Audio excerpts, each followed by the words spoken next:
everyone, and welcome to our very first virtual symposium. The COVID-19 pandemic has not only challenged us all with respect to how we conduct business, but has also provided us with opportunities to think outside the box with respect to how the Institute delivers value to its members. The 2020 AIOH Virtual Symposium will connect us to over 40 speakers sharing their collective knowledge and experience on a wide range of interesting, relevant and thought-provoking topics. It also provides us with a unique platform to celebrate the Institute's 40th year anniversary, reflect on the past 40 years, where we are now with respect to our profession, and what the next 40 years has in store for us. I'd like to take this opportunity to gratefully acknowledge our Virtual Symposium Gold sponsors, 3M Australia, Active Environmental Solutions, AirMet Scientific, Draga Australia, GCG Health Safety and Hygiene, Industrial Scientific, Rio Tinto, Safety Equipment Australia, and Red Ohms Group.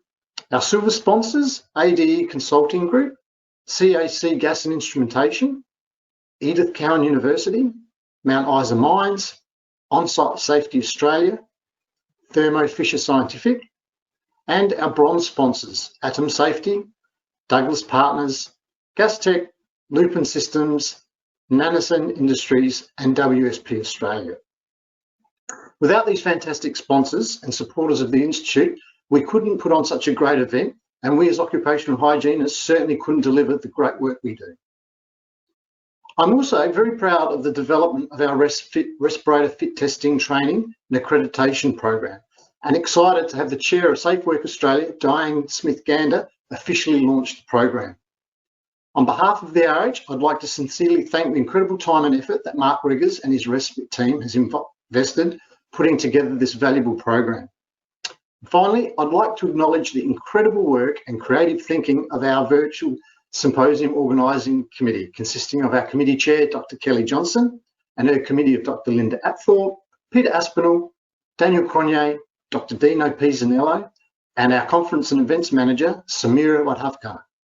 And so, without further ado, welcome to the AIOH 40th year anniversary virtual symposium. Enjoy.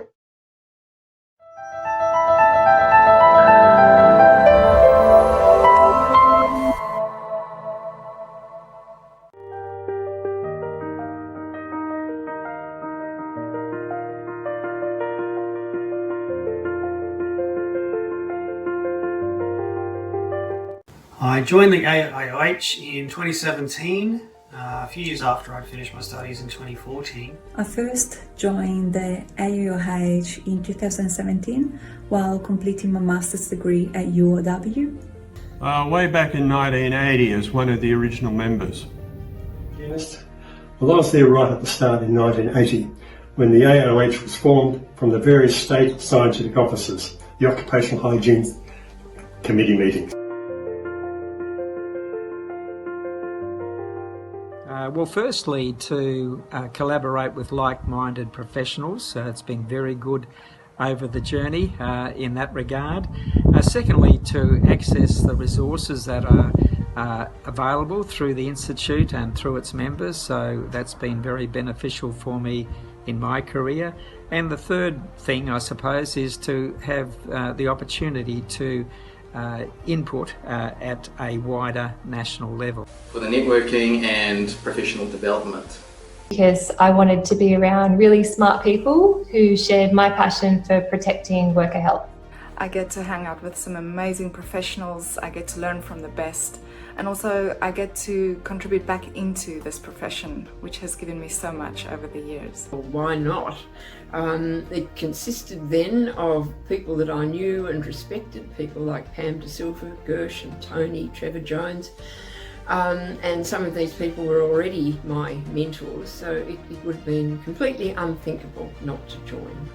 I was new to the profession and needed to network with other occupational hygienists, and I had been to a number of these scientific officers meetings as a guest, and AIOH was a natural extension of these meetings. I started in occupational hygiene when I was nearly 40 years old, and there was so much to learn. Not only to develop myself professionally, but to also network with the amazing group of people that are part of the Institute. The reason I joined the AIOH was because a very young, handsome, red-headed man by the name of Jared Tiernan convinced me it would be very, very good for my career.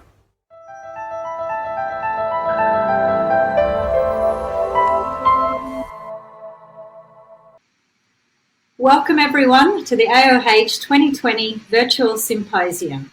My name is Kelly Johnston and I'm the chair of the 2020 AIOH Virtual Symposium Organising Committee and today's MC.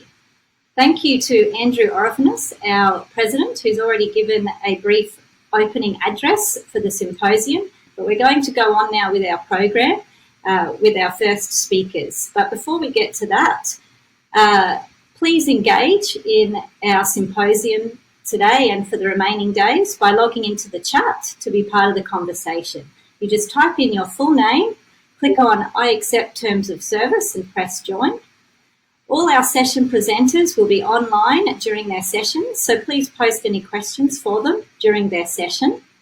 And also check out the trivia tab and participate in our daily quiz. We are offering some prizes for participants who are active and engaged in the session, and we'll be handing out that prize at the end of each of the session days. And that is a free pass to one of the AIOH masterclasses. So, without further ado, let's get on with the sessions. The modern world is defined by science. At 3M, we use science to improve lives in a multitude of ways. 3M Science is in more than 55,000 products, and you're likely to come across it more than 100 times per day. In your home, in your car, in your office. From iconic products to the technology we take for granted, and the invisible but vital science that enables everyday life. 1/3 of our sales come from products that didn't exist 5 years ago, a result of our continual investment in research and development, and of collaboration with our customers to understand their issues and apply our science to solving their challenges. A unique culture of innovation lies at the heart of our business, and the principles of curiosity and autonomy permeate every corner of 3M, allowing our scientists to use 15% of their time to pursue their own ideas.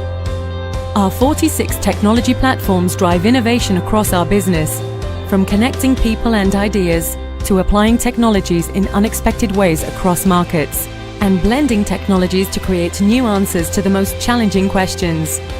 We support our customers through 5 key business groups: safety and graphics, electronics and energy, healthcare, consumer, industrial. Behind 3M Science is a belief in doing business the right way. Sustainability is embedded in our business. We've had a focus on reducing our emissions since as far back as 1975 and developing innovations that are helping our customers to overcome their own sustainability challenges. We are committed to being a fair and ethical business, acting with integrity and transparency. And our ongoing commitment to local community projects and support of STEM education in schools is recognised the world over. Since our beginnings in 1902, we have expanded around the world to be where our customers need us most. Our vision is our reality. 3M technology advancing every company, 3M products enhancing every home, and 3M innovation improving every life.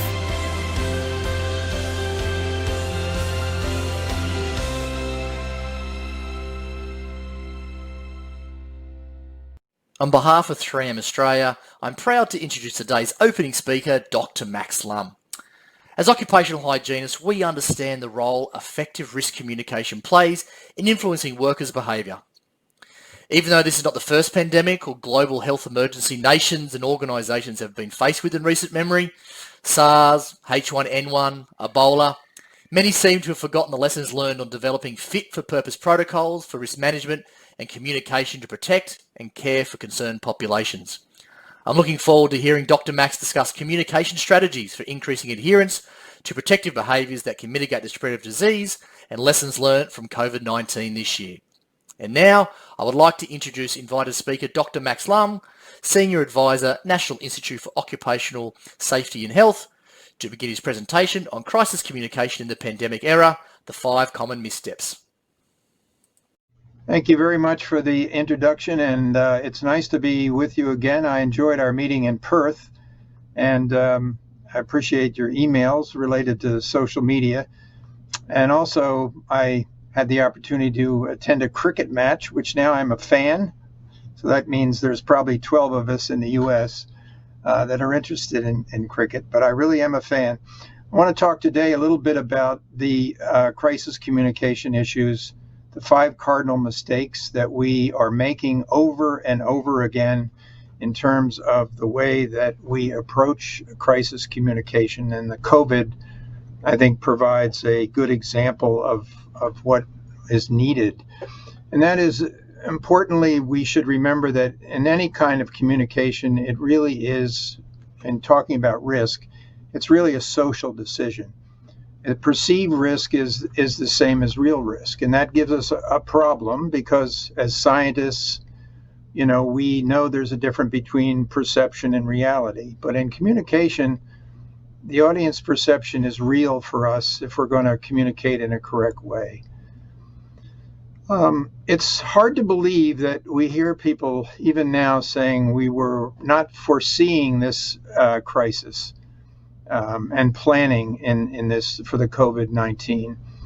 And it's hard to believe that when we had so many alerts really to the fact that this was coming or something like this might be coming. This is a problem in the U.S., particularly because we actually downsize some of the activities related to preparing for a pandemic. So I want to talk a little bit about the whole nation approach, and I want to also at this point kind of shout out to Taiwan, who did a tremendous job. I think it's good to look at some good things before we talk about the bad particularly. But Taiwan, 85 miles from China, lots of folks commuting to China to work, 200 and some thousand that actually live there and come back and forth with their families. So Taiwan early on started planning based on its experience with SARS. And they set up a complete pre-planning activity and began to think about what would happen in the next pandemic. And that included all of these activities, which they implemented when the second day after the WHO announcement, they began to implement, not to plan, but to implement the plans that they had decided earlier. The key to the planning, though, was this linking of digital databases. They had a transportation database of their citizens, and they had a health database. So they could essentially really understand, the travel situation of people and also how they responded.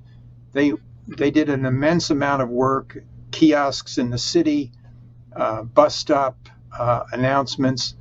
They did a full-fledged push on preventing the disease. I think this kind of brings me to the point that I like to make about digital media and how important it really is, because this manual way of contract tracing just isn't working very well. It just does not work because it takes too much time. But it does work in a business or an industry where you have a lot of employees who have a lot of loyalty to the company. You can do digital implementations in a business situation. I think there are plenty of examples. I'm going to give you a few as we go forward. But I think that there's a lot you can do digitally and do it speedily. And it depends on how invasive your culture allows, I think, a digital app. In the U.S., we can't go the way that Taiwan went, and or most of Asia, actually. We can't implement an invasive app, basically. We cannot do that. But overall, I think the countries in Asia deserve a lot of credit. Some of it, like China, was pretty invasive in what they did, but successful. But they collected a lot of data on people over and above just COVID-19 data. And I think Vietnam also launched apps. So did South Korea, Singapore, and Hong Kong, each a little different. I think it was interesting in Vietnam that they use a mobile app to track cases from the moment you arrived at the airport, if you were coming in from somewhere else, by wearing a wristband. And then they could, contract traced you because you were actually had to go into quarantine. So there's a lot of innovation, and it was pretty much digital in terms of Asia. The more centralized I think a culture is, the more rule-based it is. I think it's easier to implement these kind of applications which are successful. In the less centralized, less rule-making, I guess, rule-following countries, it's going to be difficult until we can develop an app that's acceptable to our culture. In the USA, it's pretty much at this point a non-starter. But I think other countries have a better chance at developing an app which really can do a lot in terms of tracking, in terms of providing information and providing quarantine information, providing travel information. But for us, for the US, it's not possible. A lot of apps were developed, and I just show you a couple here. From Australia had its own app. Talk about that in a minute. Germany, Denmark, a lot of countries had apps. The UK and ourselves, the UK got off to a kind of a false start by trying to do it themselves, that is the government. And then finally they went to the Google Apple app and got it straight. We don't have apps. We do not have a federal app. We have not made a push for a federal app. We have state apps. Virginia is a state that has a particularly interesting app. It's not invasive. It just tells you the proximity, if you were in proximity with people that may have been exposed. I think Australia, you fought the toilet paper wars the same way we did, but you also successfully launched an app in your country. And the nice thing about it is you picked an actual number that you were going to try to have people complete within a month's time, and essentially you met that number. That doesn't mean you don't have outbreaks in Melbourne and other cities, but essentially you developed an app and didn't have too much trouble getting to your goals, your first goal in terms of people actually applying it on their phone. So I'd like to move on to mixed messages right now. This is a particular problem for us, and I think in communicating risk information. And there is so much mixed information in this country, in the United States. Our Surgeon General, saying you don't have to wear a mask, CDC saying you do later on, WHO also having some confusion about air transmission, the issue of drugs that worked and didn't work, political leaders saying it was just like the flu, like Brazil and the United States and the UK to some extent, and then health organizations, really misstating issues of that would have clarified the communication. This is probably the ultimate mixed message, I think, by our president, who said, you don't have to, you can do it if you want in terms of mask wearing. You don't have to do it. I'm not choosing to do it. It's only a recommendation. Of course, when I heard this, I thought of my kids. Can you imagine your children and you're trying to teach them to brush your teeth, maybe? And you say, you can brush your teeth. I don't brush my teeth, but the dentist says it's okay, so you should try it. I think the idea is when you have a mixed message, you have so much confusion, and people that don't want to really take the kind of public health steps that are necessary, are have the evidence, or they have, quotes that they can quote for not doing the action.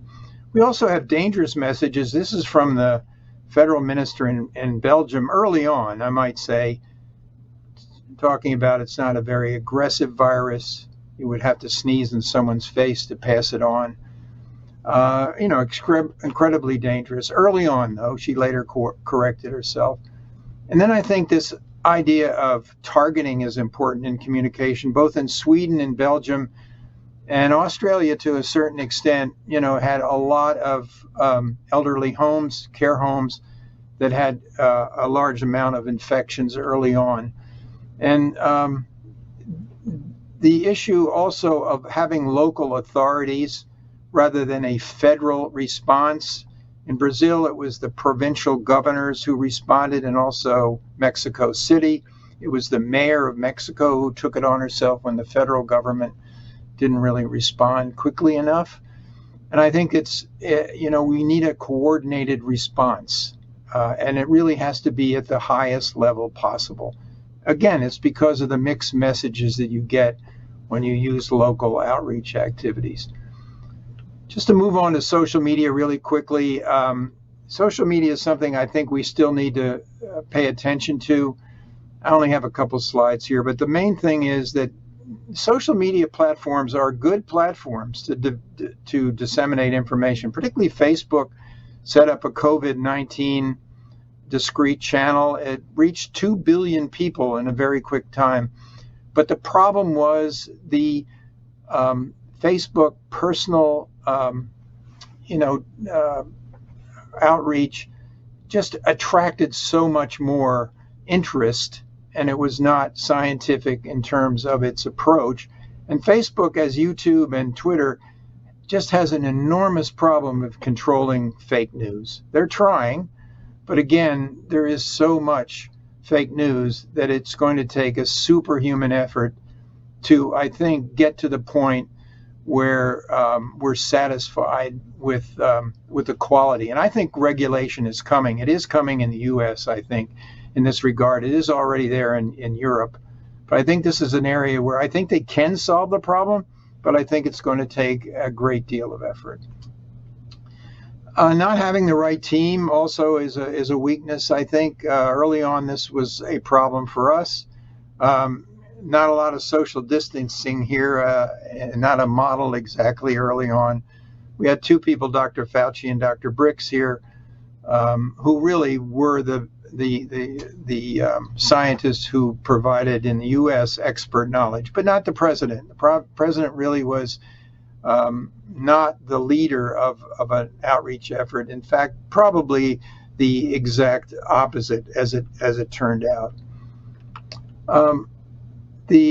I love this slide. I think probably I will frame this and put it in my office. You have to watch your body language whenever you're presenting in terms of communication, particularly when your boss is presenting. And I think the last point I'd like to raise is the idea that we must learn from our mistakes. China, really, I want to talk about the business approach. I think I'm really quite enthused about what business responded as opposed to what governments have responded.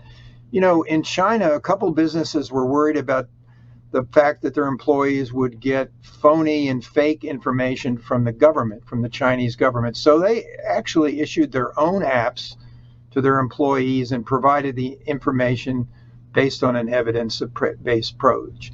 In Italy, particularly in this fashion house, which is a large company, employees already had their apps, so they just supplemented health information on the employee app. So they were prepared in the sense of digitally being prepared. The brewery, and glad breweries stepped up. That makes me feel very good as a beer drinker. But in Germany, and in Munich, they particularly provided guidelines and a whole bunch of extra information, not just contract tracing, but provided information to their employees early on.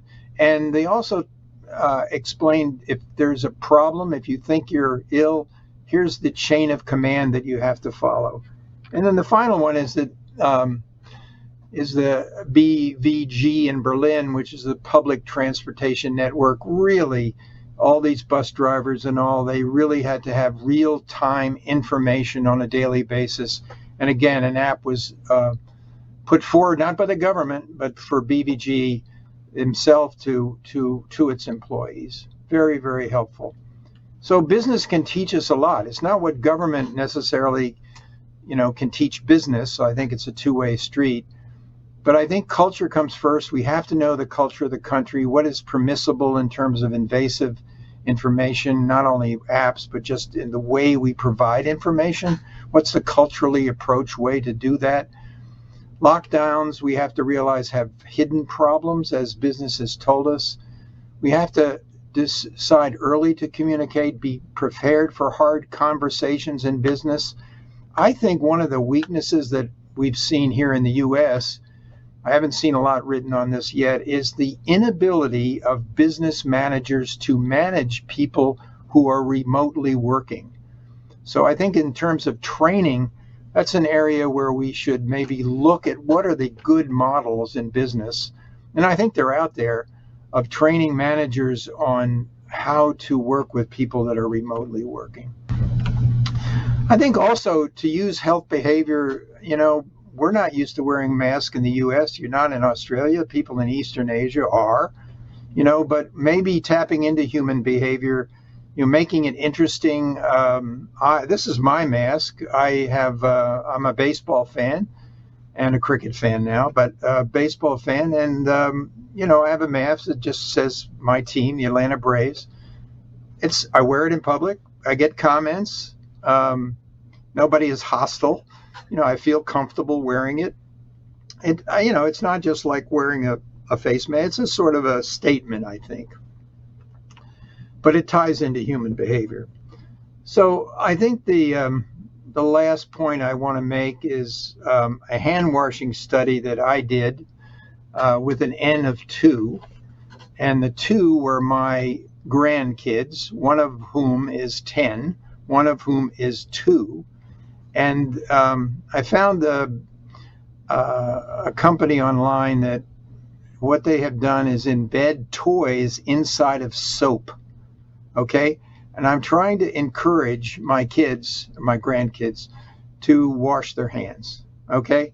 So this has been something that was used in a previous, not pandemic, but a previous flu exposure in the U.S. It was successful.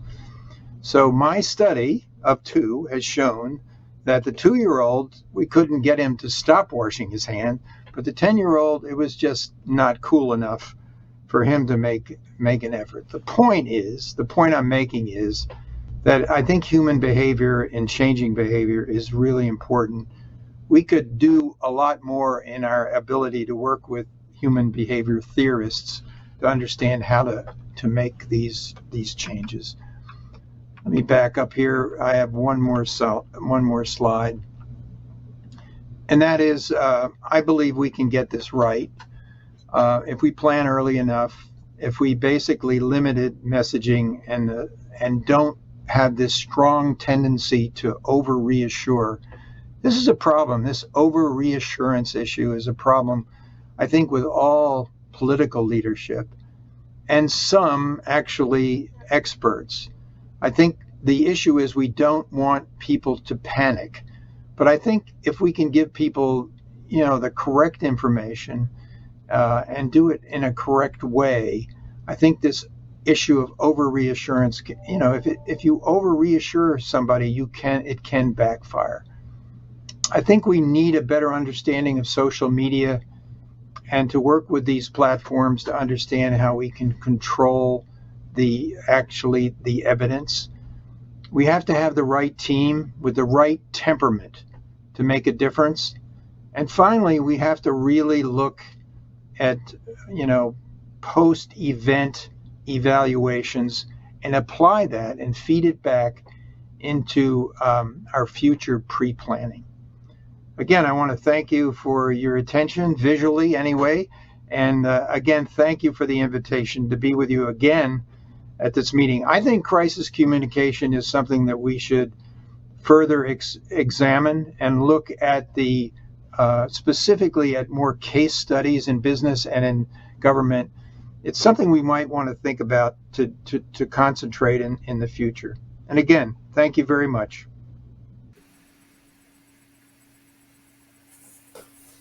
Thanks, Max. That was a very interesting presentation and very timely in terms of an important topic regarding communication.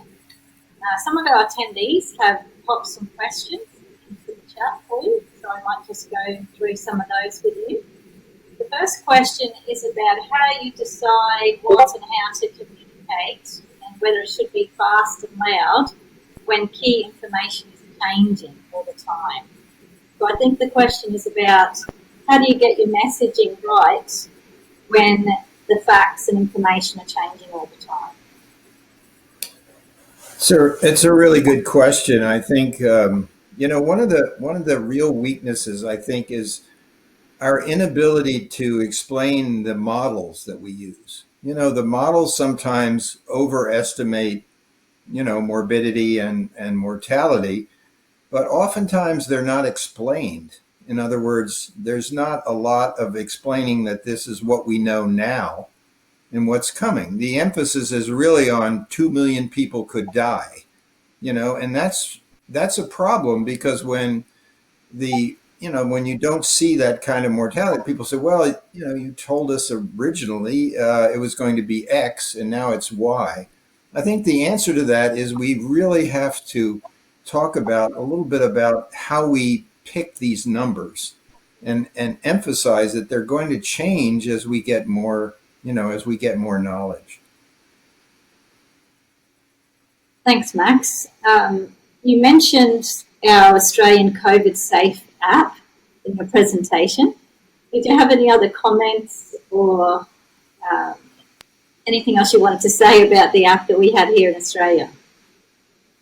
Well, I know, it was interesting because I think you had some resistance, as I understand, in using the app, and it's interesting, we don't have an app, but it's interesting that the Eastern Asian countries, most Asian countries, this is just not a problem. And I think it goes to our culture, and I'm hoping the WHO is working on an app that's not so invasive. They're also working with the EU, they're working with us, they're working with CDC. And if it becomes automatic, Google is going to load apps on phones. Now you don't have to download them, but they're going to be preloaded. So at that point, if they're not so invasive, I think you'll get more people to really use them. I mean, I have a Google app on my phone. It allows you to know if you've been around people that have been, have tested positive for COVID. But it's not very invasive, but it depends on people's ability to report. It's not a requirement. And, but I think it might be a step in the right direction, if we understand what the culture of a country will allow, but not force it, not force it down people's throats. But I'm impressed with some of these business apps, particularly one at Siemens, particularly the ones that the Germans have developed in some of their companies. They have had a lot of company loyalty, so you have almost 100%, scaling up, and that's really, really the key with, as you know, with apps and contract tracing. Mm. Yeah, I did a small research project recently with businesses in Indonesia through one of the universities there, and some of the big companies over there had their own apps as well.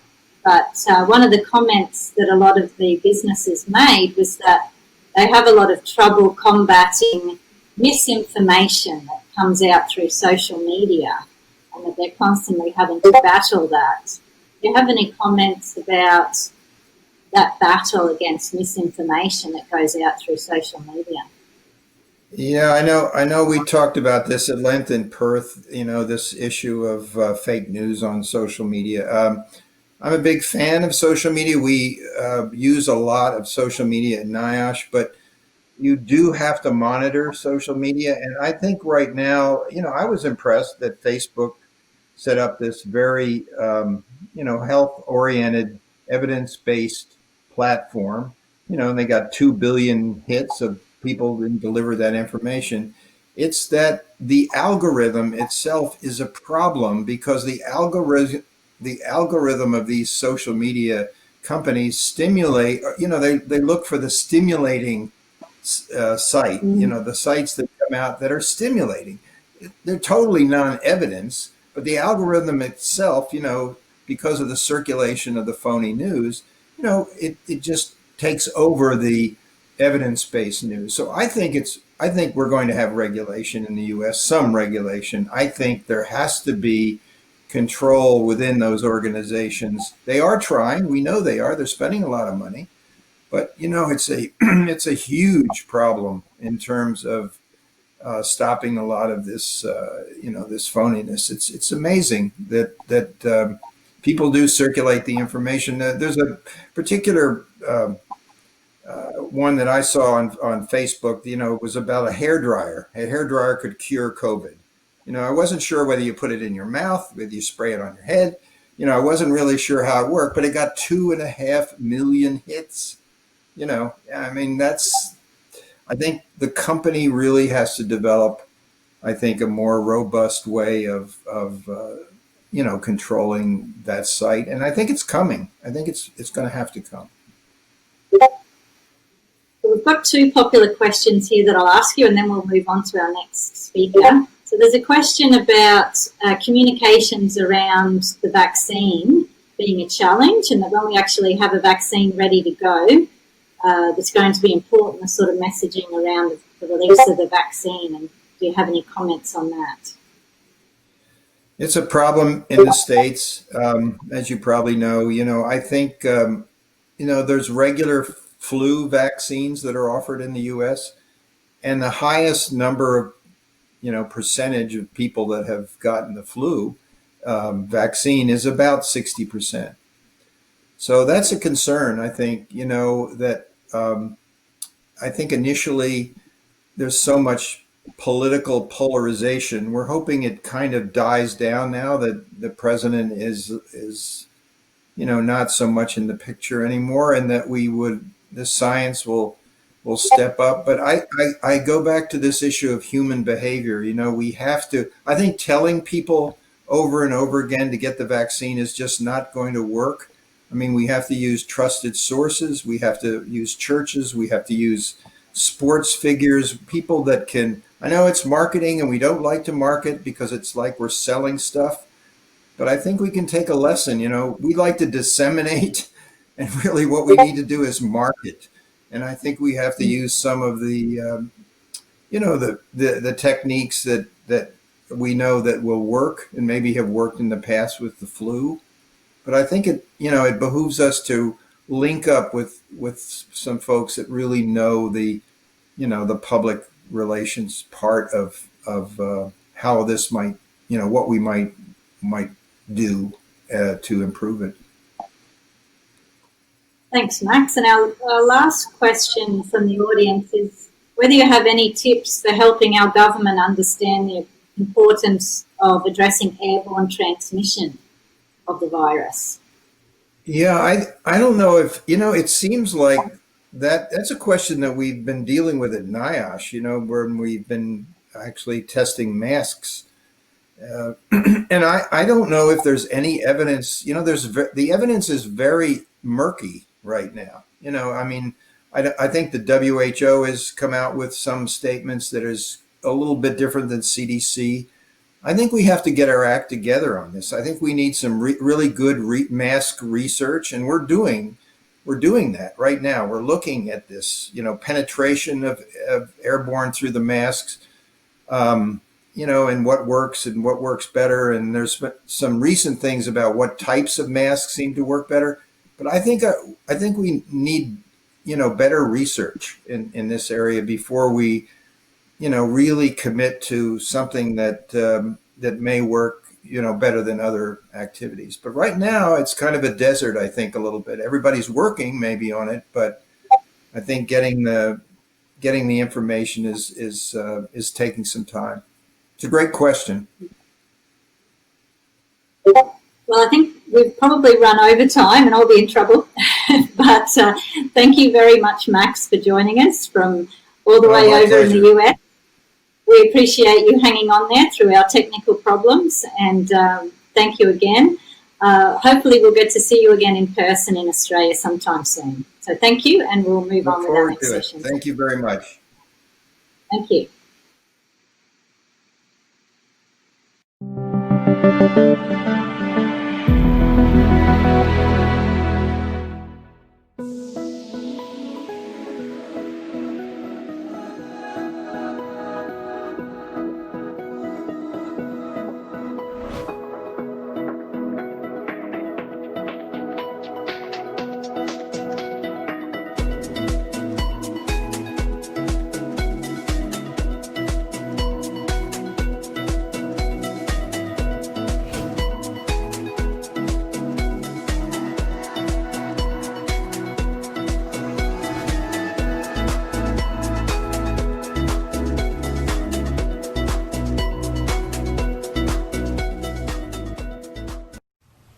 Good afternoon everyone, I'm Alex Todorovich.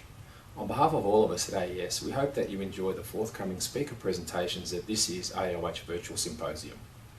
The incidence of silicosis cases in Australia continues to rise, whilst government regulators and various industry groups continue providing programs with the aim of raising workplace health and safety standards. Many argue that more needs to be done. Today's speaker on this topic shares this passion.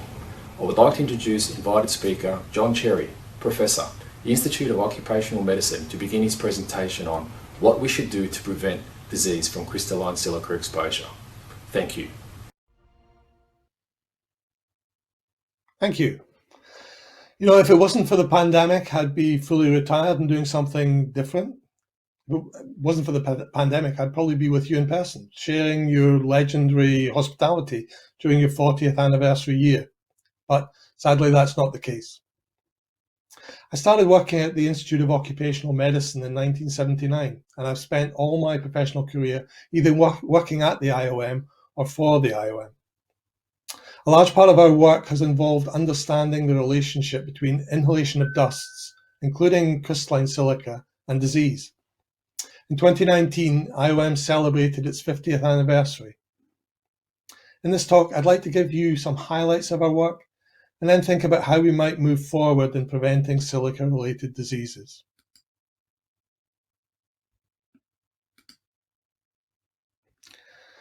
In the talk, I'll reflect on what we knew about silica-related disease in 1980 when AIOH was formed. We'll see how in the following years we identified that silica is a lung carcinogen, independent of its ability to cause silicosis. We'll see how toxicology and epidemiology have shown us that it's not the crystalline nature of the dust that imparts its toxicity, but rather its surface characteristics. And then finally, I'll say something about where I think we've failed and what we might do differently in the future. On the 18th of May 1980, Mount St. Helens in Washington State, USA became the deadliest and most economically damaging volcanic event in America's history. 63 people were killed or were reported missing. And an important cause of death was asphyxia from inhalation of the dense ash cloud. My friend Peter Baxter happened to be seconded to the CDC at that time, and he was involved in the subsequent medical investigation of the event. The research identified that a respirable proportion of the ash contained 3 to 7% crystalline silica, and this raised concerns about the long-term risk of silicosis in the population. Later in the talk, we'll come back to volcanoes and Peter Baxter's work, which have helped considerably in understanding the toxicity of silica. Now, during the 19th century, the term silicosis was coined for a disease that had been known since ancient times. By the 1930s, it was clear that the severity of the disease was related to the percent quartz in the dust. From this time, we had techniques to measure the airborne dust concentrations, although these have improved considerably over the years, and we had limits which could work. In 1974, for example, AIOH in the USA issued a standard that specified a low level of exposure, 50 micrograms per cubic meter, judged to be safe for health. So essentially, we had all the tools available to us to safely control exposure to crystalline silica. Now, in addition, it had been known for some time that co-exposure of quartz with other dusts, such as kaolin, gypsum, or aluminium, increased phagocytosis of the quartz and reduced the fibrosis. Some speculated that these particles coated the quartz surface, screening the toxicity of the dust, although in truth, nobody really knew what it was about quartz that made it toxic. However, in 1968, the great aerosol scientist C.N. Davis, the founding editor of the Annals of Occupational Hygiene, published an article entitled New Light on the Causes of Silicosis, in which he summarized the evidence that showed quartz dust acquired a 20% greater damaging action on cells after exposure to X-rays. This he attributed to alteration of the surface properties of the dust by the X-ray illumination. Now, let's look at our experience of quartz exposure in coal mining. It had been argued from the 1930s that pneumoconiosis in coal miners was mainly due to quartz and that the carbon was essentially inert. However, the British Pneumoconiosis Field Research, or PFR, which was undertaken by the IOM, showed that the main cause was in fact mixed respirable coal mine dust. However, during the late 70s, at one of the PFR pits close to Edinburgh, the Lady Victoria Colliery, where pneumoconiosis had previously been uncommon, there was an unusually rapid progression of disease amongst many miners. They had been exposed to dust with relatively high quartz content.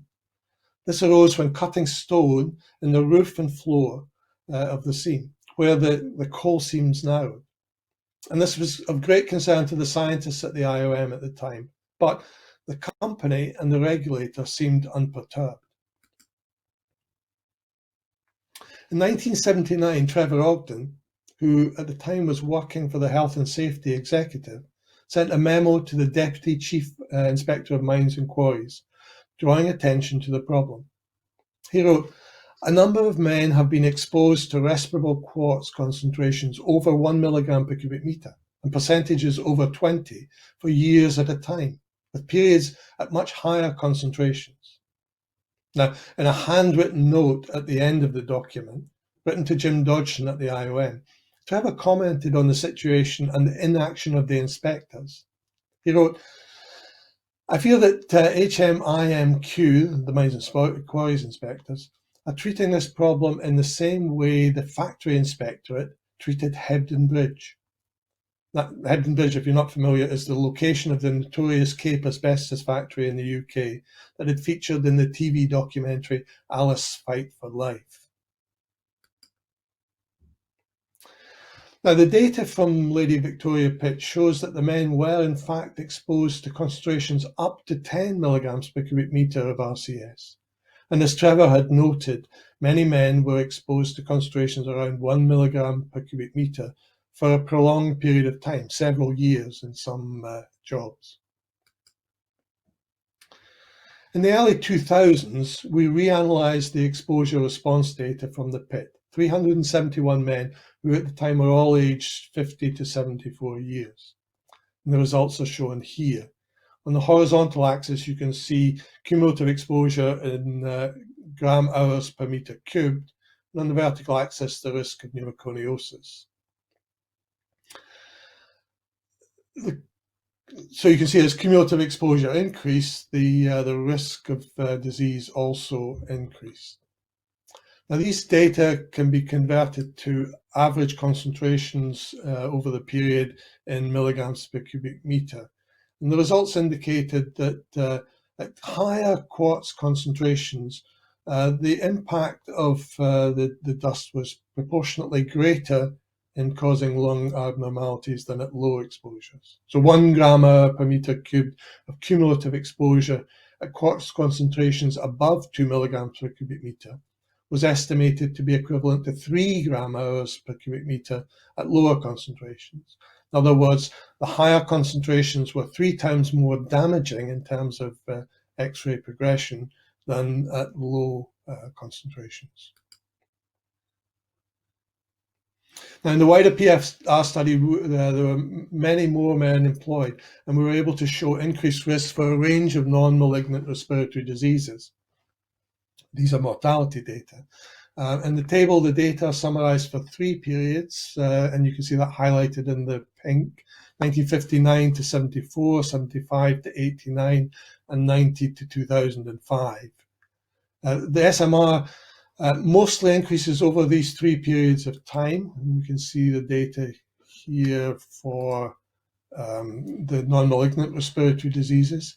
And this increase in risk reflects the healthy worker effect, where to be employed, people must first be relatively fit, but over time, the effect diminishes. And in the final period, the mortality from COPD, chronic bronchitis, and emphysema were all significantly increased. While the number of deaths for pneumoconiosis, and of course we can't calculate SMRs for pneumoconiosis because it doesn't occur in the general population, but you can see a number of cases of both CWP and pneumoconiosis reported, but very few deaths attributed to silicosis. So lung cancer risks are also increased over the 3 survey periods, and again, significantly increased during the final period. And in this case, an SMR of 116 is equivalent to a 16% increase in risk. Now, in an internal statistical analysis on the same data, we were able to analyze the risks of mortality from non-malignant respiratory disease and lung cancer in relation to exposure to quartz and dust. These analyses were carried out controlling for other risk factors such as cigarette smoking. And these show an increase in risk for pneumoconiosis that was related to dust exposure, but not to quartz. You can see a dust relative risk of 1.92, which is related to 30 years working at 2 milligrams per meter cubed. However, for lung cancer, the situation was reversed. So there was significantly increased risk for quartz exposure, particularly for a lag period of 15 years, but no increase in risk for dust exposure. And a relative risk here of 1.14 reflects 30 years working at 0.1 milligrams per cubic meter of RCS. Now, of course, there are many other studies that have been carried out to look at the risk of lung cancer in different groups.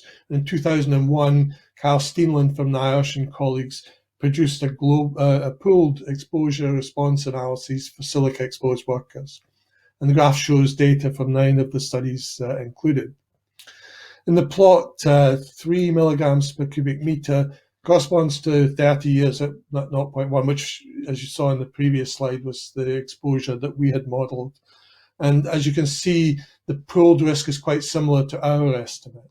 However, there's considerable heterogeneity, with big differences between the studies, some showing much bigger risks and others showing virtually no risk. And you should note that the risk increases less quickly at higher exposures. And that means that proportionately low exposures have greater impact on the risk of lung cancer. In the 1980s, the International Agency for Research on Cancer classified RCS as probably carcinogenic based on sufficient evidence in animals and inadequate evidence from human epidemiological studies. However, by 1997, there was much more convincing human data, and RCS was identified as carcinogenic to humans. And in 2010, AIOH again confirmed that classification and highlighted the mechanistic data which suggested the risk was related to impaired particle clearance, resulting in macrophage activation and persistent inflammation. And of course, our information about the risk of cancer from RCS continues, and the study literally published in the last few months shows the evidence for the carcinogenicity from pooled analysis of 14 case control studies from Europe and Canada. All of these studies had detailed smoking and occupational histories, which allowed for control of other risks. So they found no evidence of a threshold in the risk, so exposure response risk increased for all exposures. And there was no suggestion that silicosis was a necessary prerequisite for lung cancer to occur. This was found for all types of lung cancer, but was clearest for squamous cell and small cell carcinomas. And finally, they found that smoking didn't importantly change the risk from RCS exposure. Now, overall, over a working lifetime, exposure to 0.025 milligrams per cubic meter was projected to result in 2 additional lung cancers per 1,000 workers exposed. Let's now turn to volcanoes and see what this data can tell us. Well, it may surprise you that there's an active volcano on British territory. It's in the Caribbean. So the Surfires Hills erupted violently for around 15 years up to 2010. Somewhere between 10 and 24% of the fine ash was cristobalite, which was a real concern for the government officials in terms of health risks for the population. Now, we carried out epidemiological studies amongst the population and amongst workers on the island, and we included groups such as gardeners, police workers, and public works officials. And these studies showed that the exposures were relatively low. Gardeners were exposed on average to about 0.04 milligrams per cubic meter, and police and works department officials were exposed to lower concentrations. The data are shown on the right-hand side of the slide. In the epidemiology, there was little evidence of any effect of RCS. And toxicity studies, which we carried out separately on the dust, showed that it had a low to moderate toxicity, similar to coal dust with low RCS content. But of course, that wasn't the case. From the research, the best estimate of risk from a health impact assessment was risk of silicosis in gardeners of 8 per 1,000 after 5 years of exposure.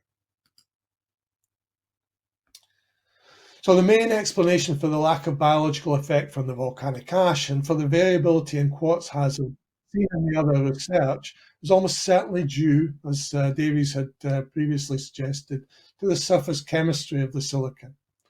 BC Fubini and her group in Turin have been pioneering this area, and they demonstrated that quartz crystals created from hydrothermal synthesis, which had intact and unaltered surfaces, have no toxicity. Grinding these samples makes them more toxic.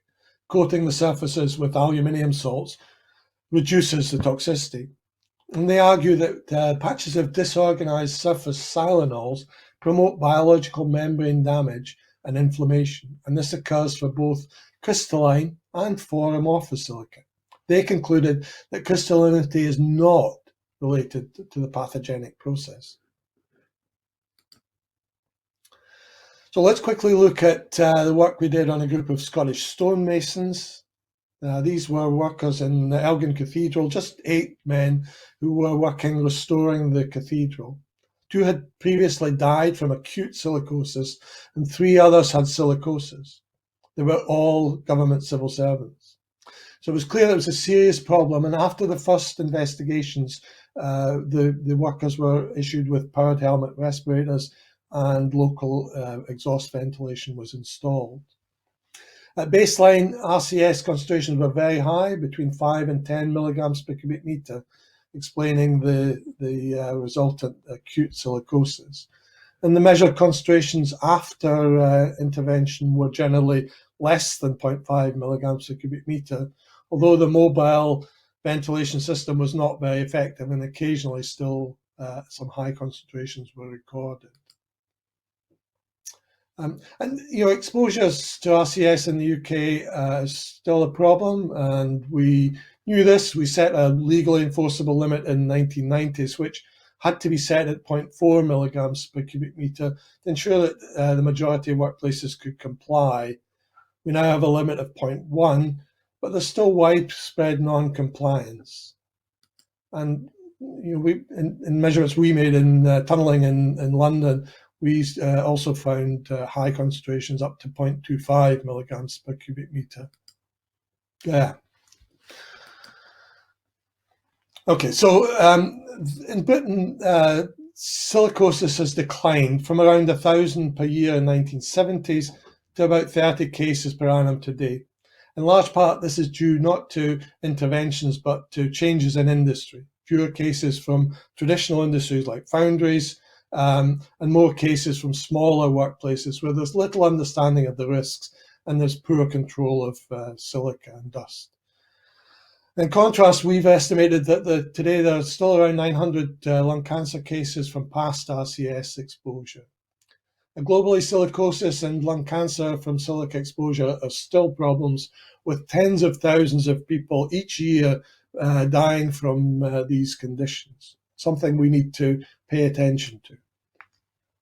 So where have we been going wrong? Clearly, we've done some things, but we need to do things differently. Regulations seem to have limited effect, in my opinion. OELs are ineffective. Employers nowadays seem to lack the knowledge of what the problem is about, resulting in some atrocious conditions occurring, as we saw in Elgin. I think we should focus on trying to control dust, not RCS, and to change people's attitudes about this. We need to make visible dust unacceptable and either eliminate it or provide workers with effective respiratory protection when they work in such conditions.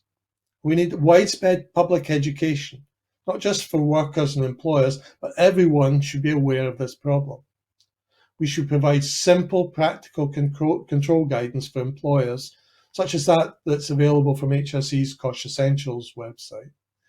And we should legally mandate employers to monitor exposure to dust and openly publish the results. I don't necessarily want them to compare the results to an OEL, but publishing the data and allowing us to investigate that would enable us to show that industry sectors were improving consistently year on year. Only by completely eliminating this problem can we prevent silica-related diseases. So thank you very much. If you're interested in the history of IOM, then you can read more about it in the book Science with Purpose, 50 Years of the Institute of Occupational Medicine. And congratulations on your 40th anniversary, and I wish you and the workers you protect a safe and healthy future. Thank you.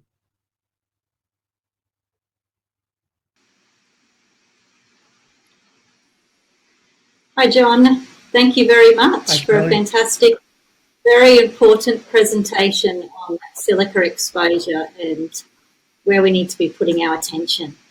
We have quite a few questions in the chat, so I'll go through some of those with you now. The most popular question is about whether there is a significant difference between freshly cut quartz, i.e. is it more hazardous than weathered quartz? So I think the evidence that we have from the Lady Victoria pit clearly shows that freshly cut quartz is much more dangerous than quartz which is embedded in rocks. In that colliery, for many years there was very little pneumoconiosis occurring, and the prevalence of disease was really quite low. But as soon as they started to cut into the quartz in the roof and floor, then they found much higher concentrations of quartz, but also this was freshly cut quartz, which was, I think, the reason why the risk from the high concentrations is actually much greater than at lower concentrations.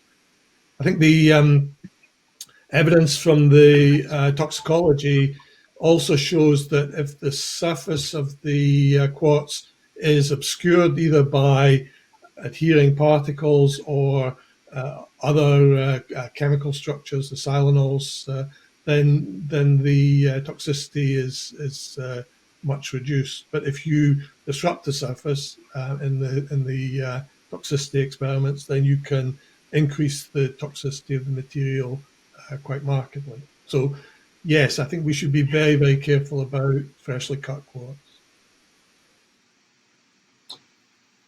Thanks, John. Our next question is saying, given the understanding of surface effects, Do you think the risks from amorphous silica have been underestimated? So, I think we shouldn't think that it's just the crystalline nature of the quartz which imparts the toxicity, and there is certainly the potential for fibrosis occurring from exposure to amorphous silica. There isn't a lot of evidence that amorphous silica causes high levels of fibrosis, so the risk is there. We may have underestimated the risk, but I don't think it's in the same category as with quartz.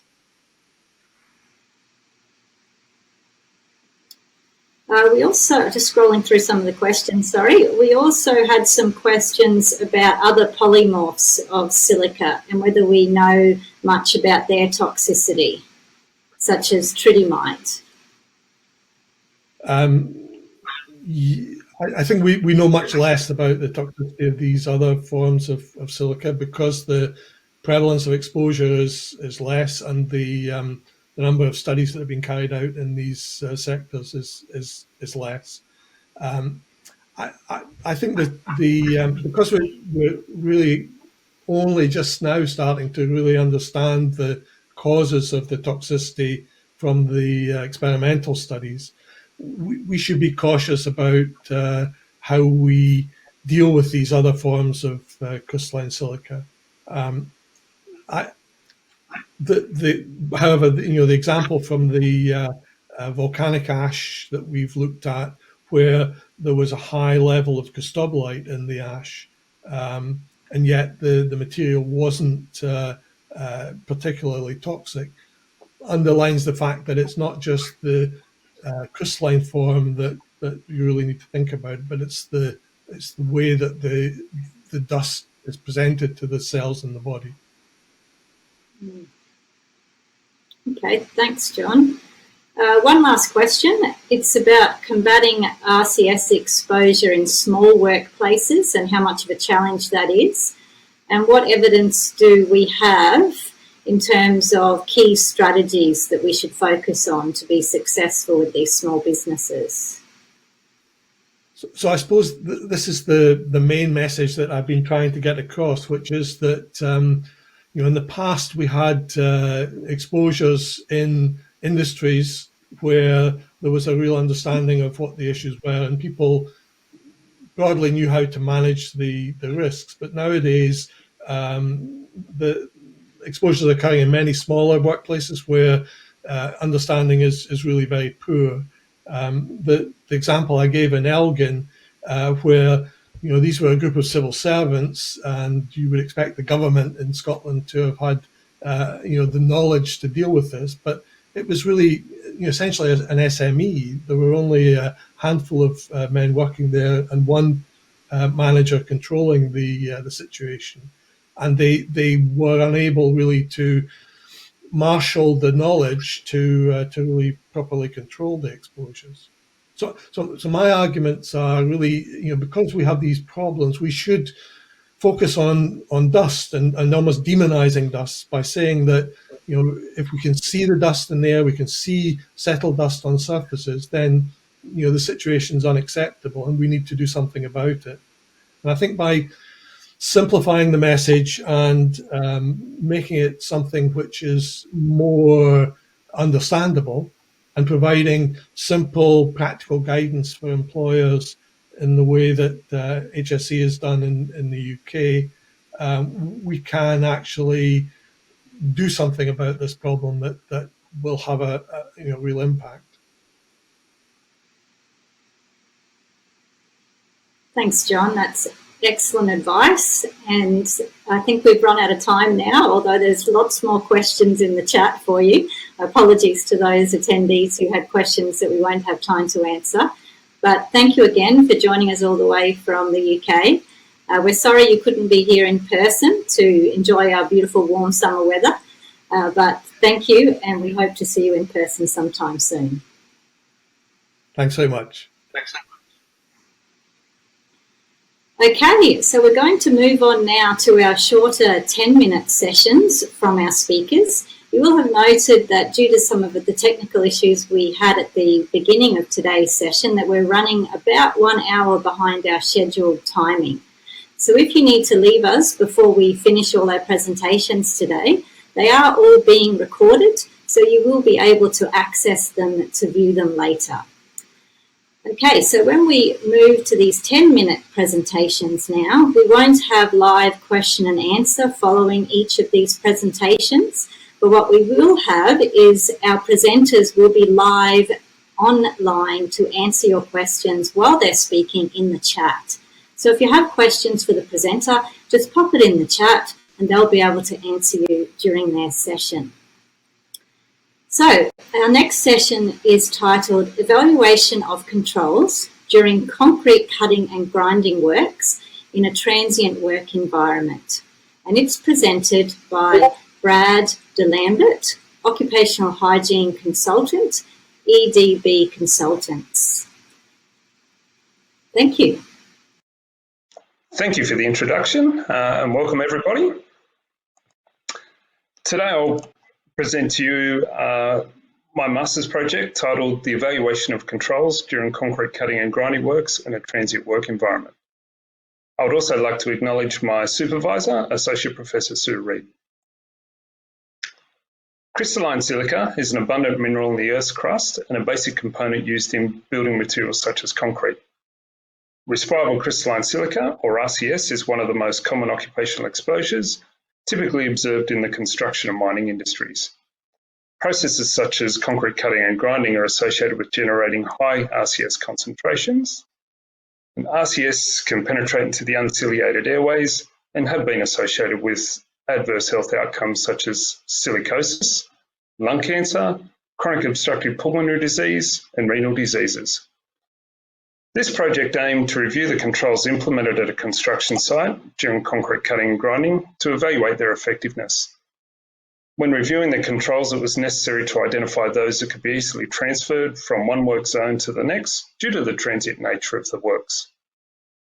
The site reviewed during the project were involved in the destructive activities breaking concrete lintels, which are basically overhead support structures. The works involve the removal of horizontal sections of these lintels via cutting and grinding. The methods used during this project included observations of work practices to ascertain the equipment and controls used, interviews with workers to gain an understanding of perceptions on practicality and effectiveness of controls, RCS exposure monitoring data collected in accordance with the Australian Standard 2985-2009 during concrete cutting and grinding works was obtained from the construction site. The workplace exposure standard for RCS during the completion of my project was 0.1 milligrams per cubic metre. The workers at the site completed 10-hour shifts, resulting in a requirement to adjust the exposure standard to 0.08 milligrams using the Quebec model. It should be noted that as of the 1st of July 2020, Safe Work reduced the exposure standard to 0.05 milligrams per cubic metre. The data obtained was divided into 3 different phases based on the combinations of controls used during these works, including the use of enclosed work zones, separated by 200 micron plastic sheeting, different size grinders, on-tool local exhaust ventilation or LEV, shadow vacuuming methods, negative pressure units or MPUs, and fans. The site also used personal protective equipment, including powered air purifying respirators or PAPRs and Tyvek coveralls. It should be noted that the site had indicated they were unable to introduce wet methods of control during these works.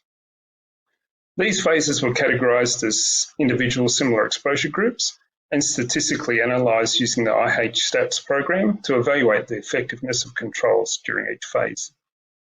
The American Industrial Hygiene Association exposure category rating system was applied to the 95th percentile from statistical analysis of the data as a decision parameter.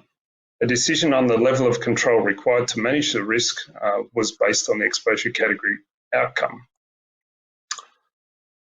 Looking at the results, and observations, worker surveys indicated that work zones enclosed with the plastic sheeting proved effective in reducing RCS concentrations outside of these work areas. However, it was noted occasional measurement outside of the enclosed work zone exceeded the limit of detection. MPUs and LEVs were incorporated into work practices to capture dust generated during cutting and grinding. And it was noted that the LEV, MPU and the PAPR filters and pre-filters were reported to come blocked at various stages of works.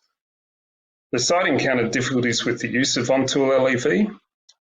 Works required grinding on edges of concrete lintels, preventing the shroud positioning close to the work surface, creating gaps and allowing dust to escape. The shroud also made it difficult to workers to manoeuvre to complete the required tasks. Workers indicated they preferred the use of a grinder fitted with a 6-inch grinding wheel in preference to a 5-inch wheel. It was noted that the use of the 6-inch grinder meant that the shroud could not fit the preferred equipment used. Limited effectiveness was experienced with shadow vacuuming as the grinding generated dust in various directions, making it difficult to capture dust at the source. When we looked at the statistical analysis of the results, the following was confirmed for all phases of work. The conservative estimate of the mean, or the MView, indicated by the yellow bar in the graph, exceeded the workplace exposure standard. This percent above the workplace exposure standard, indicated by the blue bar, approached or equaled 100%. And the 95th percentile, indicated by the green bar, significantly exceeded the workplace exposure standard, confirming exposures are poorly controlled for all 3 phases. Looking at the results, when they were compared with the AIOH exposure category rating system, data indicated RCS exposures were poorly controlled, requiring the introduction of further engineering controls. Enclosed work zones were effective in containing the dust to the designated area. However, it was noticed that some enclosed work zones did not incorporate an airlock into the design. And without the airlock, there's potential for dust to be transferred from within the enclosure into adjacent work areas, as opening the enclosure can create positive pressure. So it's important they are included in future areas. On-tool LEV, while it's supported in the literature as an effective control when positioned on the work surface, however, the works at this site, the on-tool LEV were not suitable due to the work on edges and limited manoeuvrability. So it's really important that these sites liaise with the manufacturers to determine appropriate combinations of equipment to achieve the required work. When we looked at the shadow vacuuming, it was reported to have limited effectiveness, particularly during the grinding due to attempting to capture the dust from the air and difficulties encountered positioning close to the source of generation. The effectiveness of the MPU was reported to increase with the introduction of a fan to assist increase the general ventilation within the work area. Workers reported the level of dust generated during works appeared to be lower with the introduction of the 6-inch grinder. It was thought that this may have been attributed to the reduction in the number of cuts required to complete the works. It should be noted that the operation speeds of the equipment were not evaluated during this study. The use of the PAPR at the site was essential as the site was unable to reduce exposures below the workplace exposure standard. As with all equipment, maintenance and replacement of filters and pre-filters is important to maintain effectiveness. The site encountered issues preventing the introduction of wet methods of control. While it might be difficult to introduce these methods, it is important that they are trialled in conjunction with LEV with the aim of reducing RCS exposures. Previous studies have indicated that even short-term misting for up to 2 to 4 minutes after a dust-generating task is an effective measure to control airborne dust, and it's reported that this short-term misting did not cause significant wetting or soaking of materials. If misting is implemented, it is important surface cleaning, such as vacuuming, is required to prevent settled dust being redispersed. In addition to these controls, construction sites need to review work practices to consider opportunities to eliminate processes that generate high levels of dust. For example, looking at opportunities to eliminate the requirement for grinding if possible.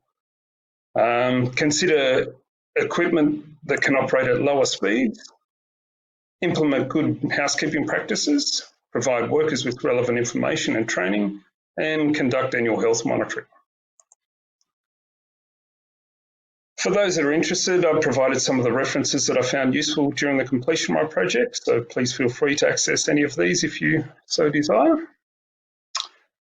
And I'd just like to thank the Australian Institute of Occupational Hygienists for granting me the opportunity to present my findings of my project today, and also thank the audience for your attention. Thank you. Thanks, Brad, for a very worthwhile project. Very interesting to hear your findings. Our next session is titled The Personal Exposure Cost of Keeping the Lights On, an evaluation of exposure to respirable crystalline silica and respirable dust for coal-fired power station fabric filter workers. And it's presented by Shane McDougall, Director of Occupational Hygiene Consulting Proprietary Limited. A reminder to please use the chat feature to ask Shane any questions you might have during his session. Thank you. Afternoon, everyone. My presentation today is a recent project I completed titled Keeping the Lights On, the Personal Exposure Cost. The project was completed within the power generation industry, specifically a coal-fired power station.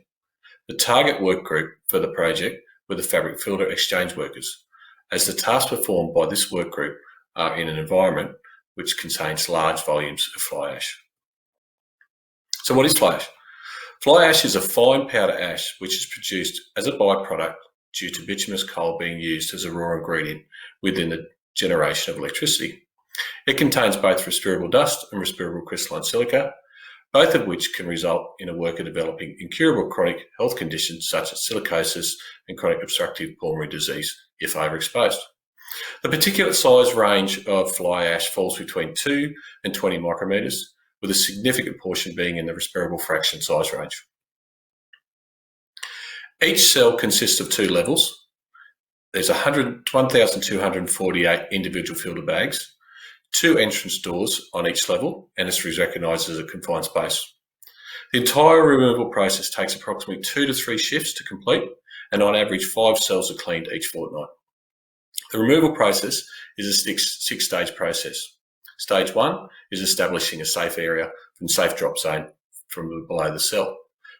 Stage 2, the fabric filter bag base clamps are removed from the bottom of each bag with the use of a pneumatic drill. Stage 3, the bags are then unclipped from the upper level spigot and manually carried out to a disposal chute directly outside the cell. Stage 4, excess fly ash deposits are then removed from the internal structures and walls of the cell's lower level.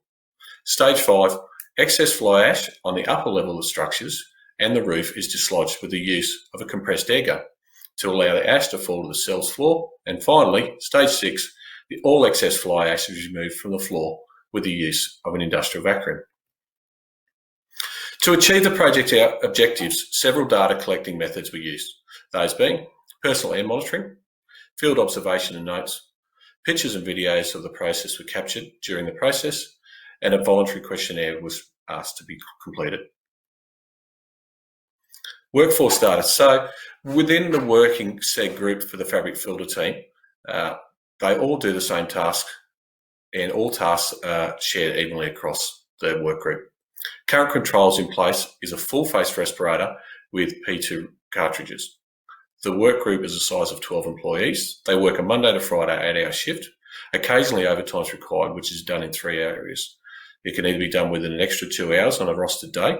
They can do an additional 8 or 10-hour shift on a Saturday, or our standard day can be extended to a maximum of 14 hours in length.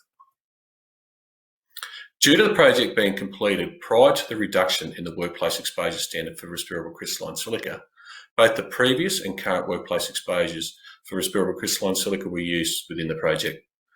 And as there's no established workplace exposure standard for respirable dust within Australia, the AIOH's recommended threshold limit value was used as a guideline.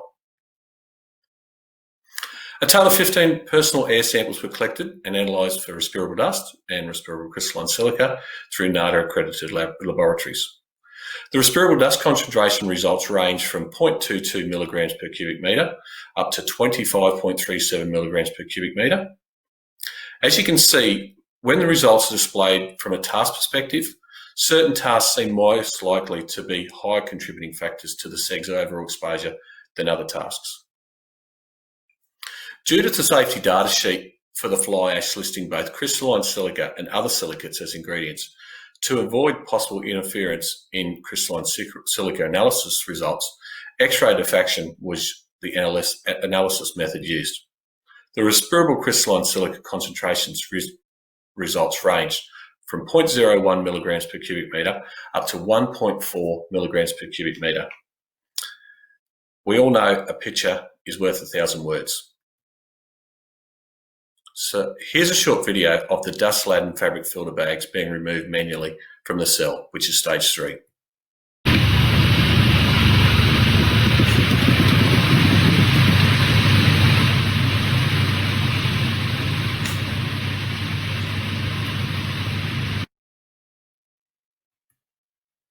Now, a short video of the displacement of the excess fly ash from cell walls.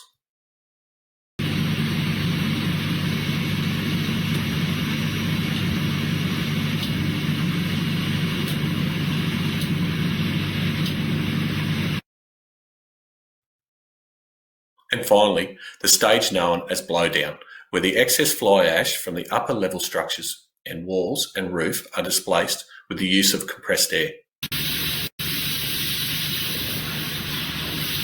As the work is not recognisable, I just want to reiterate that this task is completed with the worker wearing a full face respirator and P2 cartridges.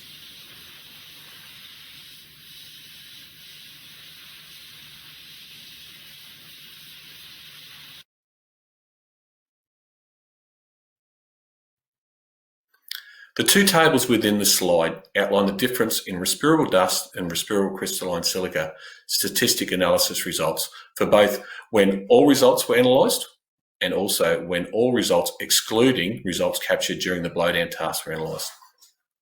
You may notice that the data identifies a reduction in all descriptive stats figures of between 60 and 65% when the blowdown data is excluded. So in conclusion, it was recognised that the fabric filter SEG workers are exposed to high levels of respirable dust and respirable crystalline silica during the removal process.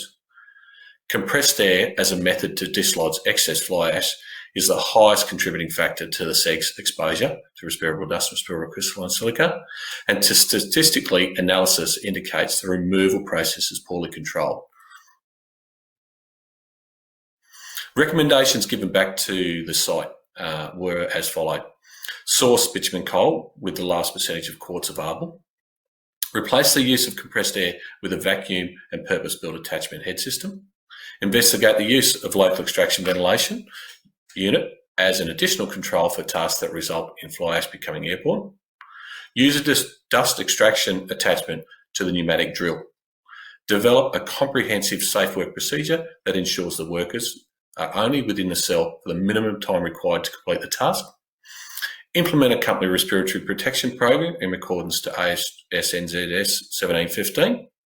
Implement a health monitoring program for the fabric filter SEG group and establish a fabric filter SEG personal monitoring program. I'm pleased to update that since the recommendations were handed to the site, within a short few months, they've already implemented the use of compressed air is now being excluded and ceased and replaced with vacuum method. There's a project underway to identify, manufacture a purpose-built brush head for that vacuuming method. A respiratory protection program was developed for the site and a full face respirator quantitative fit testing was completed for all SEG workers. A health monitoring program has been established for the SEG workers, and the site has also expanded their current monitoring program to broaden and establish additional SEGs to cover baselines to be created and therefore ongoing periodical monitoring for work groups which cover full-time equivalents of contractors that complete work on site. Just a couple of acknowledgements I want to give out. I want to acknowledge the expert advice from Jane Whitelaw and Linda Apthorpe from the University of Wollongong. Thank you to all the company's employees for their cooperation assistance who graciously allowed the project to be conducted and for being willing volunteers. Shout out to my wife, Kerry McDougall, and family in supporting me through the research project, and Occupational Hygiene Consulting for providing all equipment and financial expenses required for the project. Some of you might know me, and I don't mind a little bit of humour. So my quote today: change is inevitable, which we all hope, except for a vending machine. Thanks, Shane. I love your quote. And there was a lot of interaction on the chat from those fantastic video footage of the task. Amazing. Well, our next session is titled Best Practice in Controlling Respirable Crystalline Silica in Infrastructure. And it's presented by Kate Cole, Director of Cole Health. This session is sponsored by On-Site Safety. Please use the chat feature to ask Kate questions anytime during the session, and we'll start with a short video from our sponsor, On-Site Safety.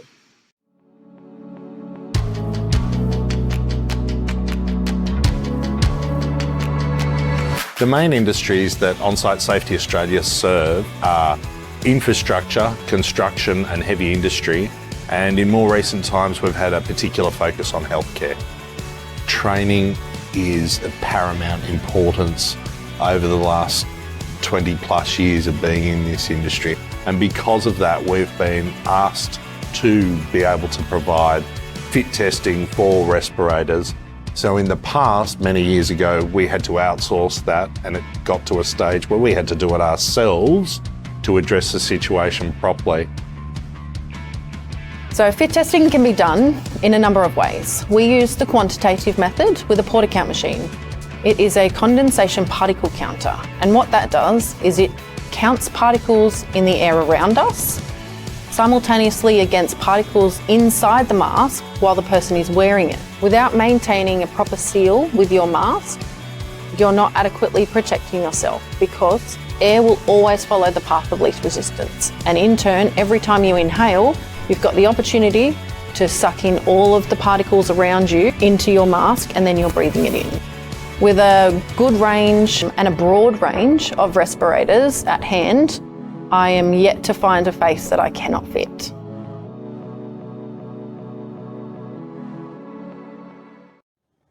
Hi everyone, I'm Kate Cole. I'm the Director of Health at Sydney Metro, and today I'm going to speak about control measures to prevent exposure to silica dust to prevent silicosis in the infrastructure sector.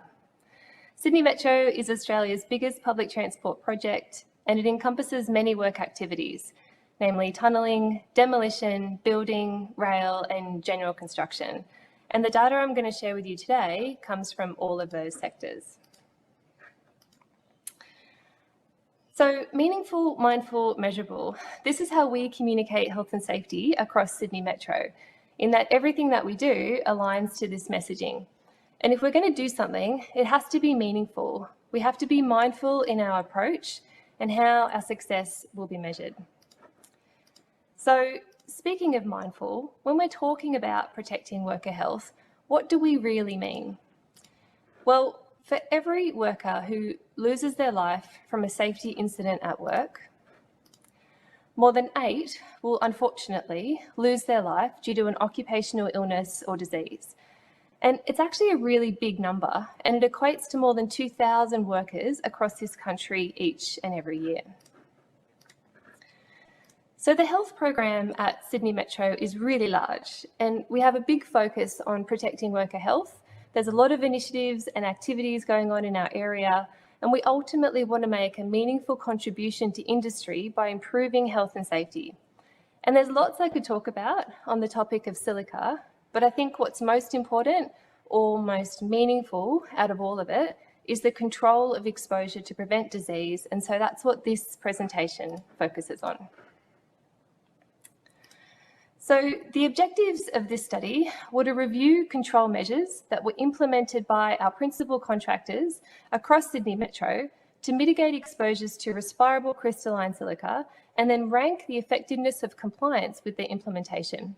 We wanted to do this to disseminate information on practical control measures for silica dust so that the incidence of silicosis in our sector can be reduced. So Sydney Metro contractors were required to engage the services of a certified occupational hygienist. That COH, together with the contractor, works to perform health risk assessments.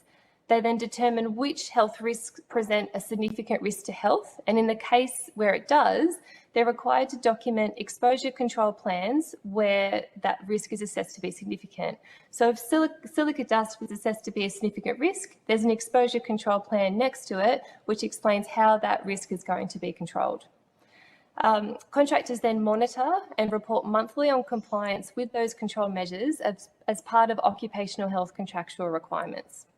So what we did was we reviewed reported compliance with those measures that were nominated as critical, so critical controls by our contractors and COHs to control silica dust exposure.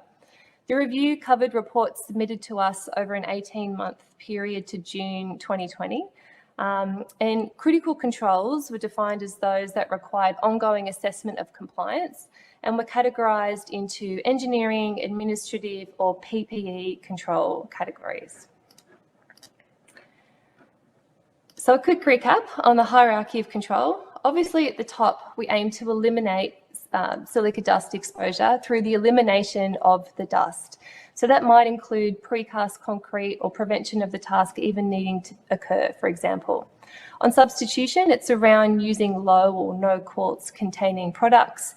And then we start to get to the critical control measures in engineering, administrative and PPE controls, things that we have to make sure are in place on a routine basis.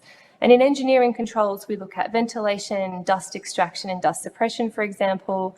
With administrative controls, we're looking at exclusion zones or housekeeping methods, for example. And PPE, when it comes to silica dust, well, we're looking at respiratory protection.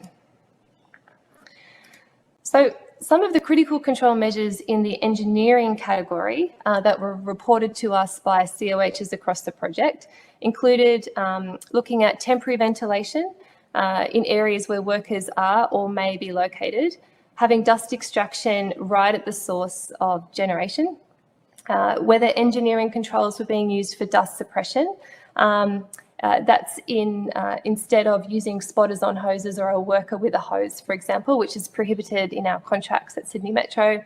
And lastly, that dust suppression was observed to be effective, and that's really around, was it in the right location and was it turned on, for example.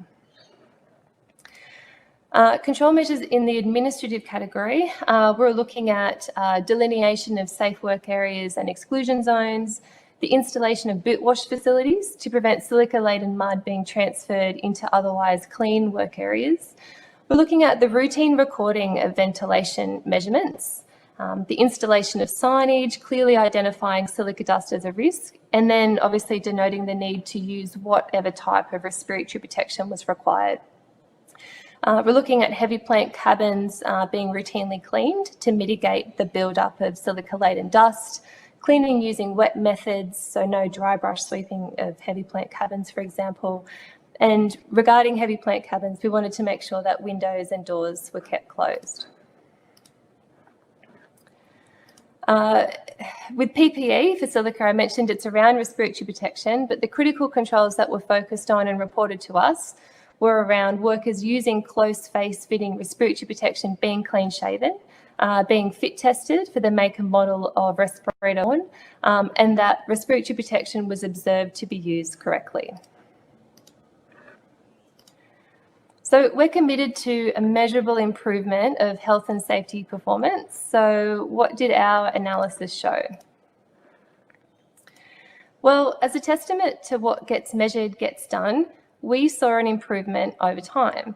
So for example, whilst PPE compliance started out around 65%, you'll see that it really rose up and increased over time. Engineering controls, which is shown in green, also improved over time, as did administrative controls. And you can see that administrative controls are sort of the most commonly compliant control measures across our projects when it comes to silica dust control.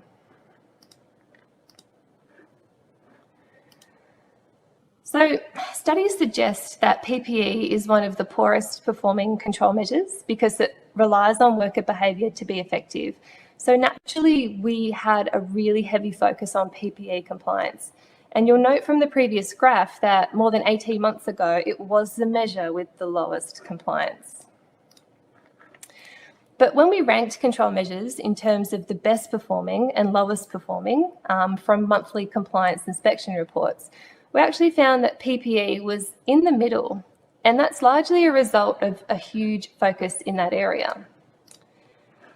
Administrative controls typically ranked the highest in terms of their level of compliance, but engineering controls, surprisingly, the ones that we know to be the most effective, were actually lower on the scale of compliance. And this for us is our current area of focus. So now that we know this information, we can be mindful of the decisions that we make and that we need to make to improve health outcomes for workers who service the infrastructure sector. For example, our occupational hygienists have been embedded in the project planning, design and development phases of our new projects, being Sydney Metro West and Sydney Metro Western Sydney Airport, for more than a year, where they've specifically focused on design and planning improvements around air quality, in addition to increasing our focus on temporary ventilation during the tender phase. We've also significantly increased the amount of surveillance that we do during construction and delivery, specifically on engineering controls. So many control measures were implemented to eliminate or otherwise mitigate silica dust exposures across Sydney Metro by our contractors. And we collected this information to highlight areas of excellence, but also in addition to informing areas that would benefit from future intervention.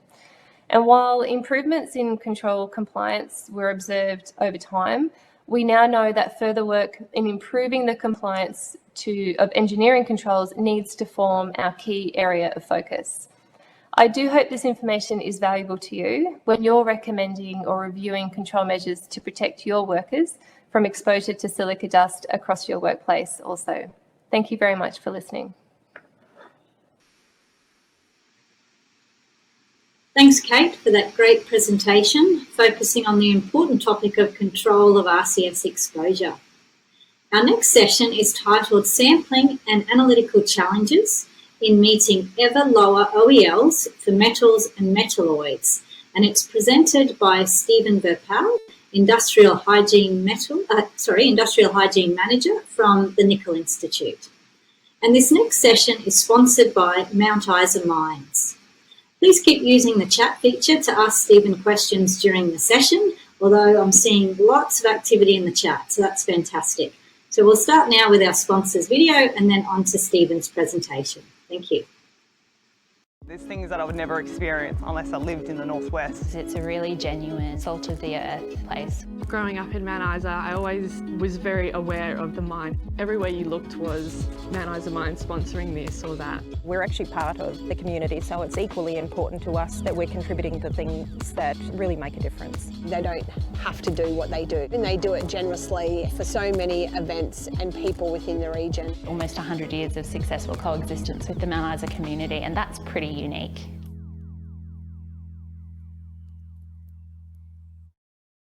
Good afternoon, everyone. My name is Steve Verpaal. I'm the Industrial Hygiene Manager at the Nickel Institute, and I will present today a study that we did on the sampling and analytical challenges in meeting ever lower OELs for metals and metalloids.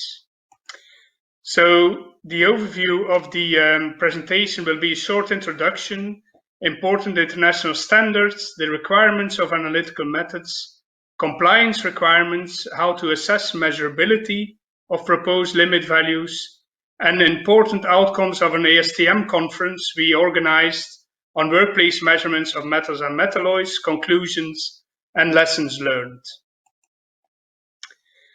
So a short introduction. Well, as probably everyone has seen, the occupational exposure limit values for metals and metalloids are decreasing, particularly for carcinogens and sensitizers.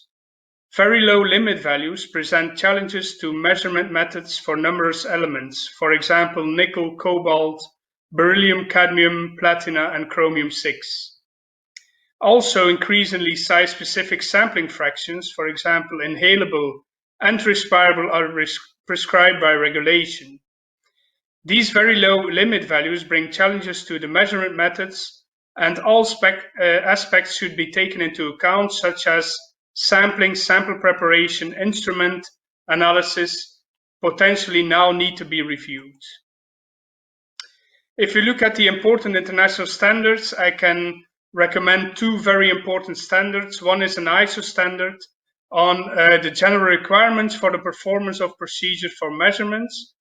And the second one is a European standard, but it's also very important as a compliance standard where the requirements are set for showing compliance with the limit value.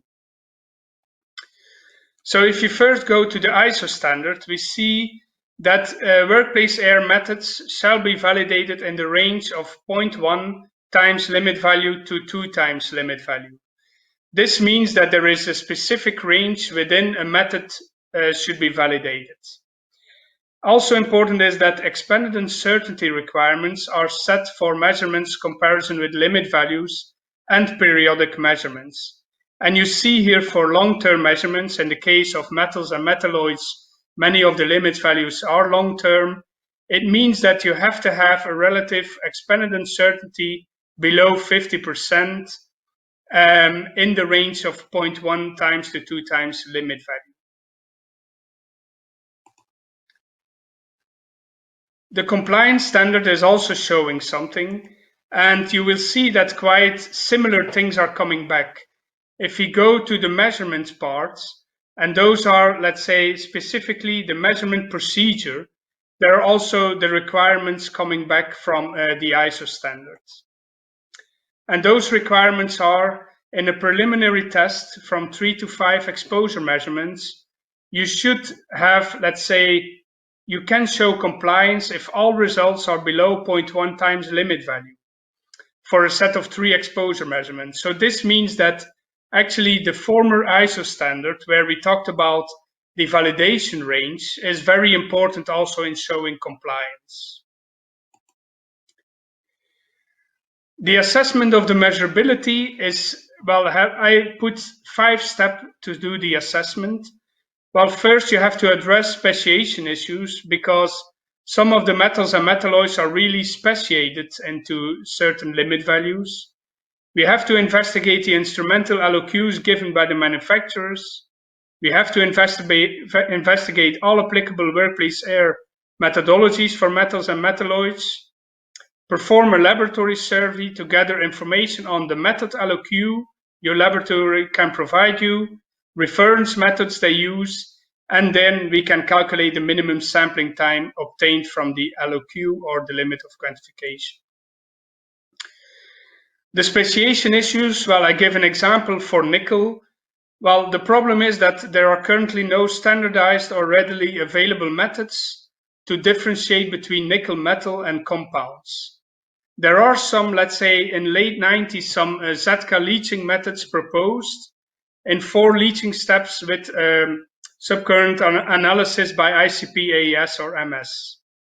The problem is that the method LOQs for all those different steps are quite high and not available for every separate step.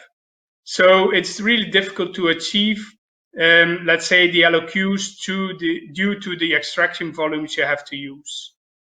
Several other methods are available like X-ray powder diffraction, X-ray absorption near edge structure, ZANES, energy dispersive X-ray spectroscopy, the EDX, and scanning electron microscopy, SEM.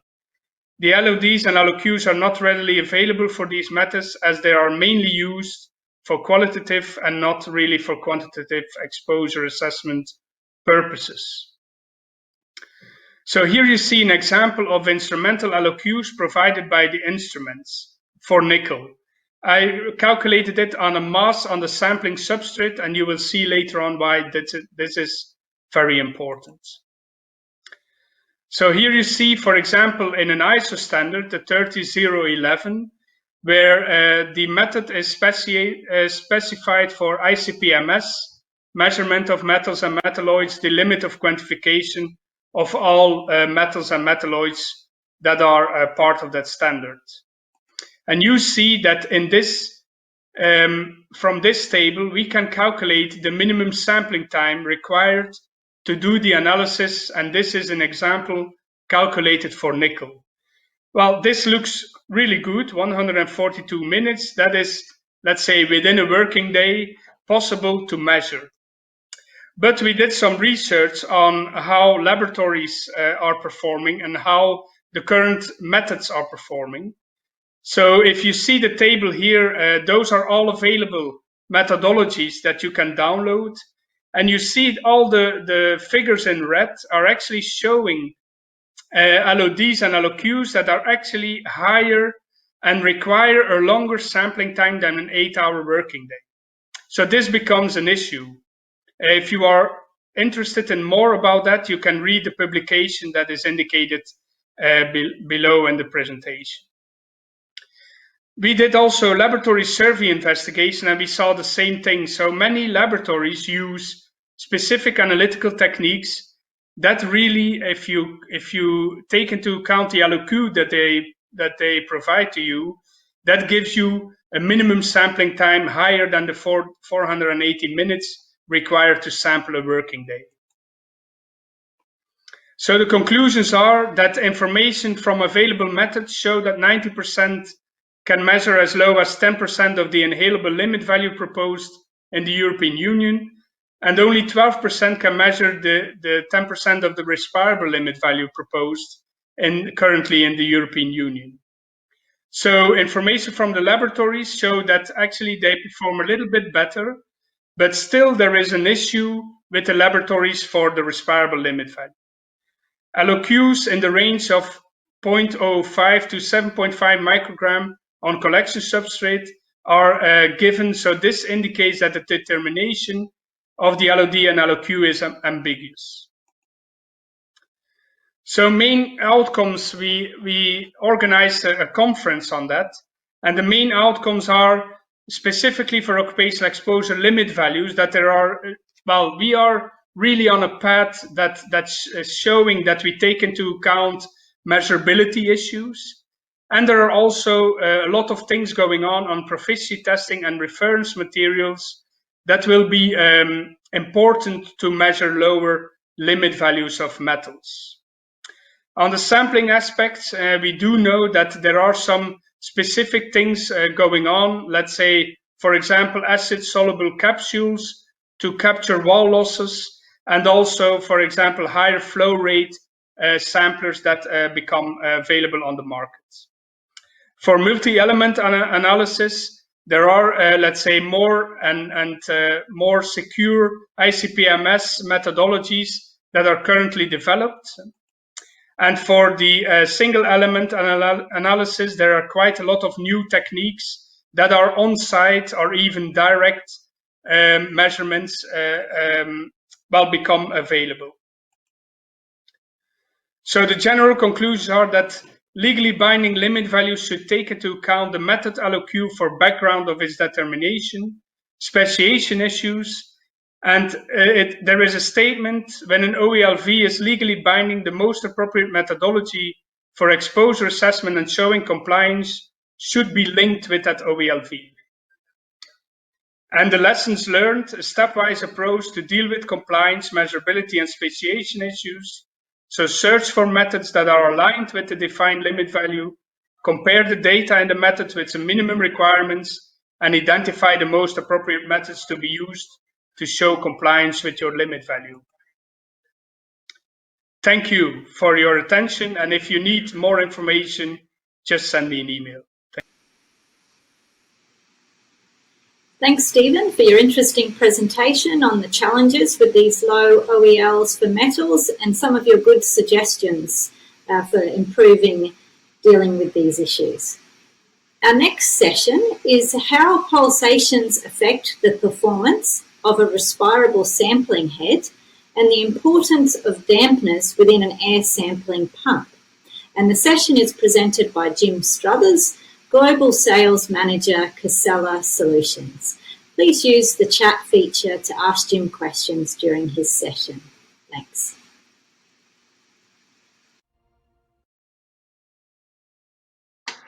Thank you for that introduction.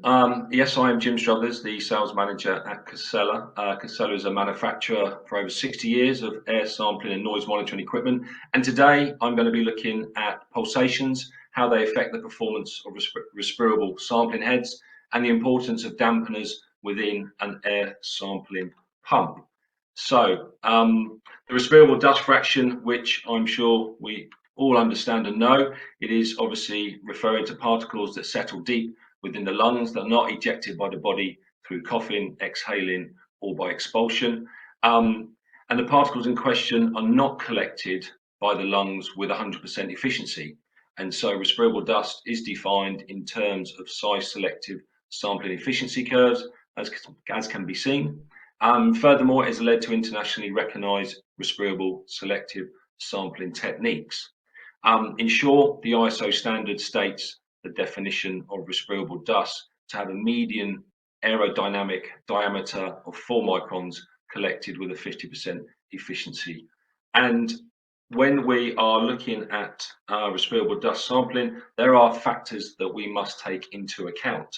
It's not just about one thing, it's about the performance of many. So we're going to be looking today at the performance of the cyclone head itself, the flow rate change within the air sampling train, and the flow stability, which is pulsations, and how these affect the resampling head while we are doing sampling. So if we go to our next slide, what we can see there is the cyclone sampling head. This is the Higgins dual cyclone sampling head. It works on the principle of centrifugal force, hence the name cyclone. Air is drawn in and rotates within the chamber, and at the designated flow rate causes the particles to separate. In the cyclone, the non-respirable particles are forced out to the cyclone wall, as can be seen on the far left diagram, and they collect in the grip pot. Particles that remain are drawn into a filter medium for post-analysis, measured in mass, milligrams per cubic meter of air. Now, the size fraction is sensitive to the cyclone used, the flow rate it operates at, and variations in that flow rate. Deviations from this will cause differences in results.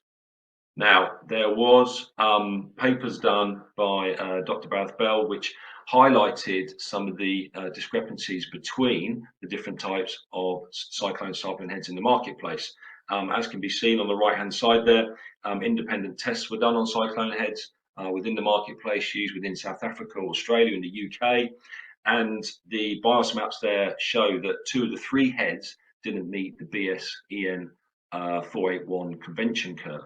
Now, of course, what happens if you don't meet the D50 of 4 microns? Well, this is going to cause either an issue of oversampling, and if you oversample, you overestimate the exposure, resulting in excessive costs, or if you undersample, you underestimate exposure to the individual for respirable dust, and obviously this could have life-threatening stakes. So there are issues surrounding cyclone heads on the marketplace, and so the call to arms was really for manufacturers to undertake independent testing to make sure, firstly, that these heads do conform to BS-EN 481. The Casella Higgins dual cyclone head was put through a laboratory test by the Health and Safety Laboratory in the UK.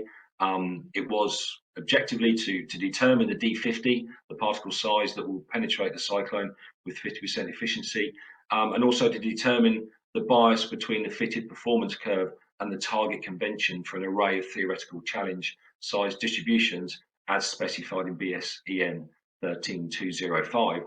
As can be seen from this certificate of conformity, the Higgins dual cyclone head had a mean D50 of 4.27, which is within 7% of the target D50 of 4 microns. Now, it's not in its own right good enough just to say now that does conform. There has to be ongoing methods to make sure that the cyclone head continues to perform. In this case, we have yearly audits under ISO standards to make sure that it's on the tool. Those haven't deviated, so that we know that everything that's being manufactured is as per the original spec. So that's the cyclone head. However, there are other elements that we must take into account. One of those is constant flow control. We've just demonstrated that a cyclone sampling head for the Casella one running at 2.2 litres a minute does meet the BS-EN 481 convention. However, if we change the flow rate that is going to change that D50 cut point, and therefore we're going to have that issue of oversampling or undersampling. So within your sampling train, an air sampling pump should conform to ISO 13137, which specifies the performance requirements of powered pumps. Constant flow control states within that standard that the flow must be within plus or minus 5% of the initial flow rate set. So over an 8-hour period, if you're doing a sample, then from the beginning at 2.2 litres a minute, that flow rate at the end should not deviate more than 5%. If it does, then you are going to cause performance issues within the cyclone, because as we've already demonstrated, the cyclone needs to perform at 2.2 to create that D50 cut. If you change that flow rate, you're going to change that cut, and it could then fall outside of the bias. Other factors to consider, primarily with respirable sampling, are pulsations. Now, pulsations are overlooked often because it's not necessarily fully understood what is happening within inside that pump. But as it says there, pulsation is a measure of the difference in airflow between cycles. As we draw air in, we have to expel it, and this causes uneven flow. So within the manufacture and design of an air sampling pump, within that sample train, we must make sure we are creating even flow to allow us to do true respirable sampling techniques. Now, on the next slide here, what we can see here is of twin head diaphragm pumps that have either poor pulsation, null pulsation, or good pulsation. On the left-hand side, we can see on that blue line there, a pump mechanism with no damping, and therefore you get this uneven flow. And then there is some element of pulsation, but you've still got a 22% pulsation issue taking place. The ISO 13137 standard does state that you must be within plus or minus 10% of that flow rate for pulsation to make sure that you're going to get a true representation of a sample at the end. And what we can see on the right hand side is a performing pump with pulsations of less than 5%. Going back to the cyclone head again, for it to perform correctly, for it to be able to perform at 2.2 litres a minute to produce a D50 cut point of 4 microns, we need to have even flow throughout the entire sampling period to make sure that what we've got at the end is a true representation of the exposure of that individual. So we can't look at just one element, we need to look at all of these elements, and nothing's more important in some respects than pulsations, because that uneven flow will have quite a damning effect on the performance of the cyclone head itself.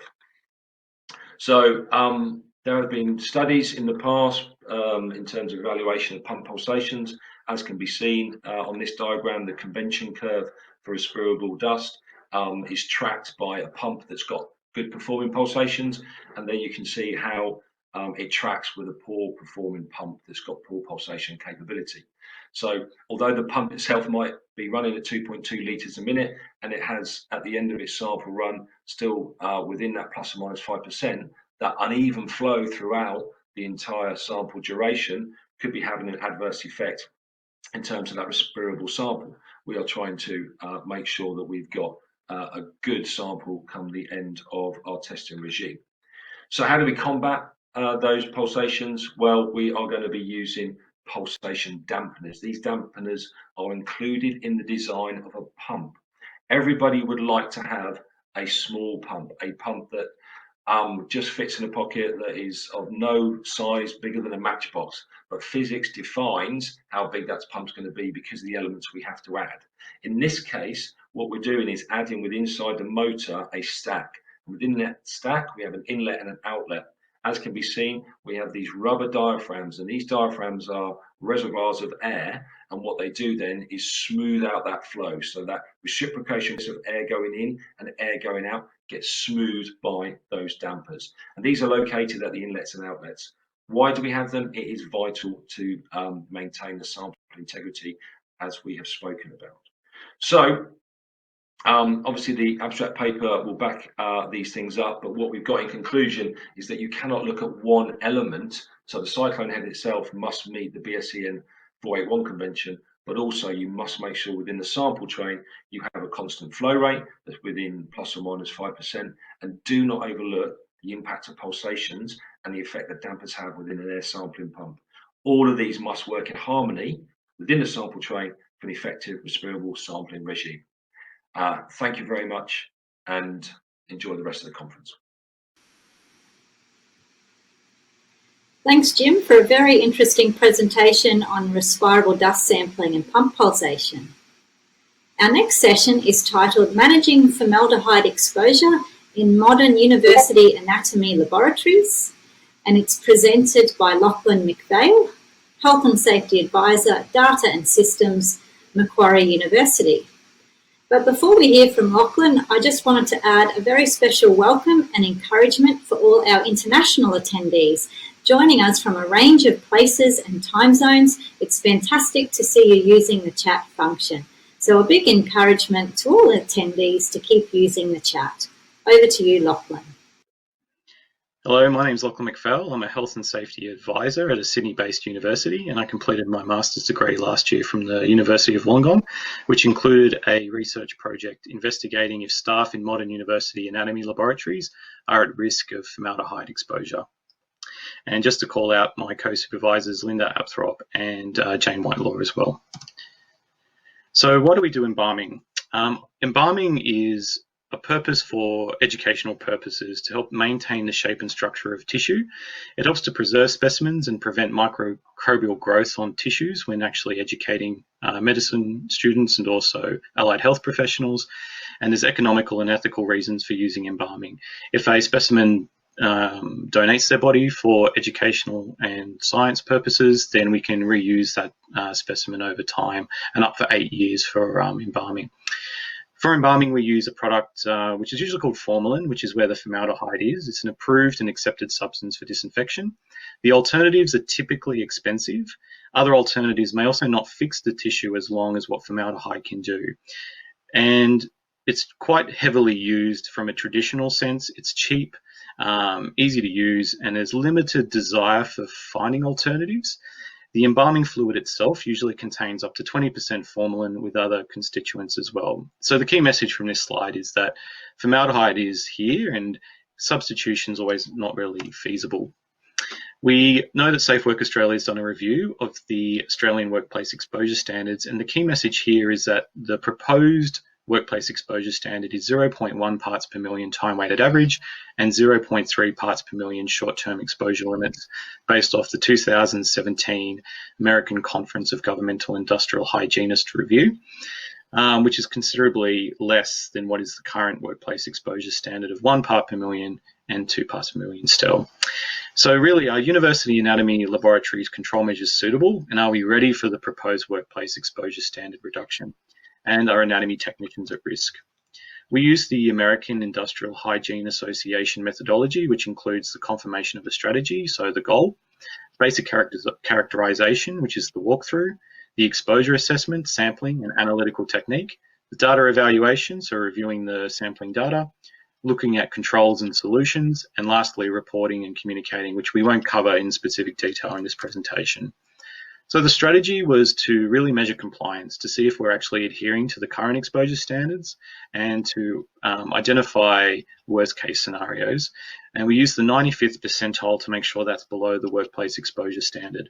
For baseline monitoring, we wanted to explore similar exposure groups to see if there's any further sampling we can do in the future, and then also to use these figures for some comparison in the future. Formaldehyde itself, we know there's inhalation toxicity and dermal toxicity, which are the more common routes of entry. And also the ACGIH and the International Agency on the Research of Cancer identify formaldehyde as a known carcinogenic substance, particularly nasopharyngeal cancer and leukemia, although there's quite a bit of debate in academic circles, and damage to other organs as well, such as reproductive adverse health effects, abortion, and poor sperm motility.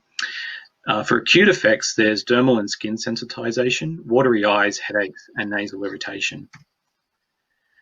Just to give some background or context for formaldehyde use in anatomy labs, in this particular laboratory, specimens aren't embalmed on site. They are embalmed off site, and we receive those specimens in this particular lab.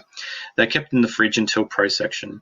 Prosection is when the full specimen is dissected into smaller parts, and it only happens once a year. We couldn't explore that in this study because the timing wasn't there at during the study itself. Those smaller sections are then stored in a 130-litre water solution with up to 10% formalin. The more ongoing daily work is the dissection itself, and this is where the dissection staff spend a lot of their time then dissecting those smaller parts of those organs and preparing them for the educational needs. Once the specimens are prepared, they're transferred to a different solution, a 130-litre water solution with 2% phenoxyethanol, and then specimens are thoroughly washed with water prior to that. We didn't explore this further in this study, although it will be something in future studies to actually see what student exposure would be, but the dissection staff were at greater risk is where we actually focused our attention for this research. Once the end of the specimen cycle is completed at 8 years, all the parts of that specimen are collated and they're cremated, and then they're returned to the donor's family. So in this image here, we can see a teaching space where dissection's performed once every month if they can't do that in a dissection room specifically for dissection. You can see at the top that there are supply air points, and at the bottom there's the exhaust air, which goes to fresh air. The standard dissection tables in this room don't have any local exhaust ventilation, and the control measures in addition to this is a half-face respirator and ventilated goggles. Quite uncomfortable to wear, and the users didn't tend to know how to use them properly, and plus they had small beards as well. This is the dissection room itself, which included a fume cupboard, which surprisingly dissection wasn't used inside the fume cupboard, it was done adjacent to, and a downdraft local exhaust ventilation table there, which is for the dissection itself. Behind those containers in the corner are where the exhaust points are, similar to that teaching space, and there's also supply air at the top as well in this particular room. We took some multi-ray readings which indicated that both the STEL and the time-weighted average were exceeded. However, we do want to acknowledge that there does seem to be a sensitivity to alcohol-based solutions when using a multi-ray device. So we took that as a decision to take further sampling using a more validated technique. In this video here as well, we can see with the smoke testing that once you exceed 10 centimeters away from the actual ventilated table, the smoke seems to drift off and circulate throughout the room.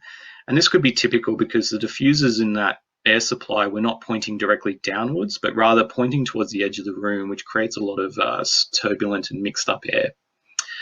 So you can see the smoke drifting away from the actual table here. Now this is particularly interesting because dissection staff would usually have their breathing space quite close to the actual specimen when doing dissection itself. So this was something that we wanted to explore further. For sampling and analytical techniques, we used high-performance liquid chromatography in a test-safe laboratory based in Sydney. We used an active method, which is more consistent with the academic literature, and used that for one static sample as well.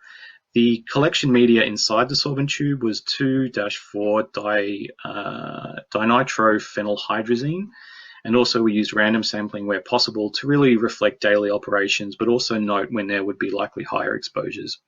We used 6 to 10 samples for each of the time-weighted average in the STEL based off the American Industrial Hygiene Association's recommendations, and we used AIOH Data Analyst as the tool to actually do the analytical work. So the results here in both combined rooms, including the teaching space and the dissection room, you can see quite a large range between the in the time-weighted average for the dissection room and the teaching space, and that's mostly because the control measures seem to be lacking inside the teaching space, but the 95th percentile was well above the workplace exposure standards currently, and also the proposed standards coming through, which was indicative, meaning that control does not seem to be appropriate for in this particular anatomy lab for both current state and future state. For local exhaust ventilation, we took some face velocity measurements of the table, and the average reading was 0.7 meters per second, which is particularly low which wouldn't fit with the Health and Safety Executive from the UK's recommendation, and also the AIOH recommendation, which is quite high for slot velocity. Volumetric flow rate for the dissection table was also less than what was specified by the manufacturer. In conjunction, if we look at the symptoms that were reported during the questionnaire that we collected from participants in the study, the smell of formaldehyde was quite common, along with some itching and redness of the eyes and a dry and sore throat. All these results indicated that we did not believe exposure was appropriate in the current state and would be difficult to achieve in the future. So the control measures that we understand that ventilation is important in anatomy laboratories currently and also in the future. Previous room supply and exhaust air may historically be compliant, but with a lower exposure standard, this may be difficult to achieve. This is why local exhaust ventilation will be likely required. Laminar flow, which is airflow coming directly from the ceiling downwards to a table which is dissecting either ideally from downdraft, is probably the best solution. But this could be in potential redesign for existing ventilation systems as well. Purified air-powered respirators were helpful and more comfortable compared to half-face respirators and goggles, which is a helpful supplement whilst ventilation measures can be further controlled. So in conclusion, are university anatomy laboratories control measures suitable, and are we ready for the proposed workplace exposure standards? In this particular study, we don't think that is the case. And are anatomy technicians at risk? Then the results here also suggest that yes, that is potentially the case too. And are higher level controls in order? Absolutely. We do think that the key thing here is to review existing control measures in your anatomy labs to make sure they're working effectively and to take some further measurements if necessary. Try to minimize the percentage of formalin where possible, and difficult to achieve the proposed workplace exposure standard without local exhaust ventilation. Combined with safe work practices, we believe that it is possible to achieve these proposed lower workplace exposure standards, but definitely worth reviewing if you have any anatomy laboratories. I hope this presentation has been helpful and look forward to any further discussion. Thank you very much. Welcome to the 2020 AIOH Symposium. We're proud to say that this is our 14th year supporting Australia's leading event for occupational hygiene. The AIOH is celebrating the 40th anniversary of protecting Australian workers' health. This event is always a highlight of our year. It pushes us to learn and be better at what we do. And we're really looking forward to sharing this experience with all of you. The last year has placed extraordinary demands on people and industries across the world. Many businesses, including GCG, have had to redefine their approach and find new ways to deliver services to their clients. This year we've taken the time to look at how we can best support our people, our partners and clients in an environment with increased uncertainty. Since GCG started in 2005, we've continued to support our clients in keeping their workers safe. At the core of this is building and keeping a fantastic team of capable people who enjoy working with our clients to identify, analyse and understand occupational hygiene risks in the workplace. We challenge our team to continually improve, supporting them to build trusted relationships and find innovative ways to help our clients keep their workers safe. Our national footprint from Perth to Townsville has afforded us the opportunity to attract, retain and develop an amazing team of professionals. By listening and adapting, we're able to deliver practical and high quality occupational hygiene services. The AIOH is the backbone of our technical profession, and we see value in aligning to the AIOH for the betterment of our people and industry as a whole. And learning from our peers, GCG continues to adapt and innovate to deliver world-class services. GCG are helping to pave the way forward by combining traditional occupational hygiene methods with new technology and approaches. Occupational hygiene has never had a bigger voice than we have right now. Our profession is advancing and innovation is becoming a valuable tool to help keep workers safe. GCG is continuing to innovate by developing technology-led solutions to empower our clients to make timely and informed decisions to prevent exposures. 10 years ago, we started our innovation journey by creating an in-house hygiene database. That software is our cornerstone, allowing us to invest in developing a suite of apps to keep improving our client experience. By leveraging technology, we are now in a privileged position of advising industry-leading organisations on real-time monitoring solutions. As a business, we're continuing to evolve and learn from every project and client we work with. We miss not seeing everyone at this year's event, and we're hoping to be able to do this, as we normally would, this time next year. GCG is planning for an exciting future in occupational hygiene, and we're excited to welcome new people into the GCG team and nurture the talent we have. We're looking forward to the year ahead as we continue to support the progression of the occupational hygiene profession.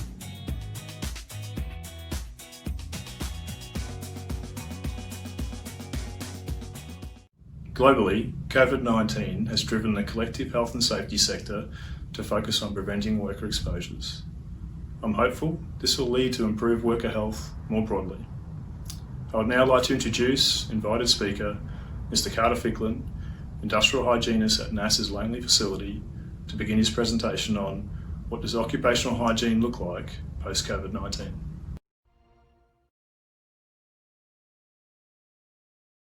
Greetings, everyone. So we're going to take a look at what occupational hygiene looks like post-COVID-19. I think if we look back to last year's AIOH conference, nobody could have quite predicted what 2020 held for us. So a little bit about me. I'm an avid surfer and runner, and I've been very fortunate to practice occupational hygiene at NASA's Langley Research Center, NASA's oldest center, just over 100 years old. So I've been there for the past 25 years. I have 2 wonderful children and a wife. And my favorite little sliver of sand is a place called Hatteras Island on the east coast of the U.S., which is a little bit of a crazy place in the U.S., but like everything, this too shall pass, and everybody will just keep getting after it, hopefully. So what I'd like to go through is one thing that's definite is the past, and I think it's one thing as occupational hygienists that we don't always take a look at is some of the rich history that we have. We'll take a look at the right now, which may not be the greatest of times, and then we will also take a look at, while it's completely unpredictable, and when I sort of first ideas for giving this talk, it's definitely evolved. So I think the future is quite uncertain as many times as we hear that now. So just wanted to give a quick disclaimer. Any views that I give here are my own thoughts and interpretations. They don't necessarily reflect those of the company I work for NASA, or American Industrial Hygiene Association, or any other groups. Obviously, COVID is a very charged topic, and I hope to be able to have a conversation about this in a very down the middle scientific viewpoint. So let's get started here. So I think everybody who comes from a classic hygiene upbringing or education knows some of these faces here. Some of the folks who have come in the profession very recently, or possibly have that have come from other paths, from engineering or other science disciplines, may not remember, but the first gentleman up on the left is Hippocrates. So that was the first time that we have in documentation that it was documented. He noticed that miners seem to have more health maladies than folks that weren't miners. He noticed that miners died younger. And the next individual with the incredibly stylish beard, and if there's one thing you remember from this talk and really signifies how rich our profession is, this is Pliny the Elder. So Pliny the Elder was able to use a goat's bladder to fashion the first respirator. So you can see the goat there, and then the gentleman with the goat's bladder strapped across his face. The other thing that Pliny did was Pliny was the first person, while he did not invent beer, he was the first person to document what hops actually were. So hops being the precursor of one of the greatest beverages ever invented. And in fact, his name is on the very hard to get Pliny the Elder microbrew by Russian River Brewing out on the West Coast in California. So anybody who is steeped in understanding microbrew beer knows all about Pliny the Elder. So pretty neat that the individual who invented the respirator also is one of the founding individuals for a beverage that many of us love to enjoy. The next is Paracelsus. So Paracelsus is the father of modern toxicology, and he came up with the term dose determines the poison, which has been key in all of our practice in occupational hygiene. And potentially as we look at COVID and some of the things that we learn more about COVID and how it's transmitted could be some key pieces for us. And then the last is Bernardo Ramazzini, and Ramazzini was the father of occupational medicine, and he came with the very wise statement of what trade are you, or of what occupation are you, which is very important as we practice. And even when we look at COVID, some folks are at a much higher risk for the disease than others based on the occupation or the number of individuals they come in contact with in their work days. And a lot of people think that many professions just have a bunch of guys around, but we're very fortunate here in the U.S. to have Alice Hamilton, who was probably the catalyst for many of the controls that we have in place to protect worker safety and health today. So she was a physician by trade. She was the first female faculty member at Harvard University and has a stamp with her picture on it. So Alice, wrong way, went too fast there. But Alice is very interesting that she was the first time, because many things of what we do as occupational hygienists are, we see workers presenting with an illness, we know that there are exposures, we discuss these with management, supervisors, and we try to get controls implemented in place. Alice actually here in the US, the first documentation we have of someone observing workers presenting with symptoms, in this case it was acute lead poisoning at a battery factory, but it was the first time where it's documented Alice went forth to the management of the factory. This is absent of any type of real regulation, but was able to get some real change implemented in the procedures at the factory, just some cleaning and some better ventilation. And a lot of this is documented in her own autobiography called Exploring the Dangerous Trades, which is not the easiest of reads, but really has some interesting stories about the early days of the profession that we all. And Alice came across a lot of these workers when she was working in a tenant house. And she was a real proponent that we learn by life's experiences. And I think for a lot of us, I know for me personally, the past 6-7 months have been sort of life in a hurry. And I know a lot of folks in the profession are experiencing some challenges as we navigate our daily path. So if we fast forward a little bit from Alice, in the UK, Australia, Canada, and the US, the 1960s and 70s held a lot of changes that suddenly there was a lot of legislation and regulation that sort of in a sense crafted a lot of what we do in the profession. These sort of laws came in place here in the US. Richard Nixon, who was infamously removed from office, signed the OSHA Act as well as our Environmental Protection Act. Interestingly enough.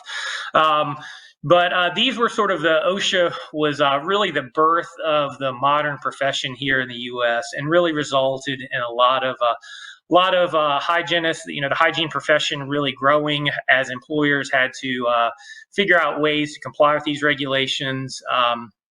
And sort of fast forward to the 1990s, and it keeps jumping around here. Maybe I should use the cursor instead of the button there. But yeah, so as we fast forward to the 1990s, that was when a lot of folks in the room probably got into the profession, and this is where we saw a lot of change. Through the 70s and 80s, a lot of programs globally were born. There were a lot of resources with these, and if you see that graph here in the U.S., we sort of noticed in the 90s that the number of inspections that OSHA was performing really started a pretty steep decline. Another big change was, in the early days of hygiene, if you had the regulation and an understanding of what the regulation contained and how to implement controls, you were that was a big part of the profession, because just to even have the regulation wasn't the easiest thing to do. And there you see Tim Berners-Lee with his hand on the globe there. So that's he was the guy that, not Al Gore, but it was Tim Berners-Lee, invented the internet. So the internet has probably really changed our practice because it enabled information to be passed more rapidly to folks. Around this time also, budgets here in North America as well as globally for health and safety programs sort of slash, and there was a lot of thing of doing more with less. Then when you arrived in the 2000s, classic occupational hygiene in many cases was not replaced, but was kind of overtaken by the environmental health and safety programs initially. Then as we got into the later 2010s, you saw a lot of terms like sustainability and stewardship getting lumped in with these groups. We also in the 2000s, it became a very global economy. A lot of technology came into our profession.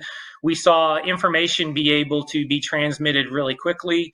We saw an incredible number of mergers with corporations, which really revamped a lot of the workplace cultures and health and safety cultures in the workplace.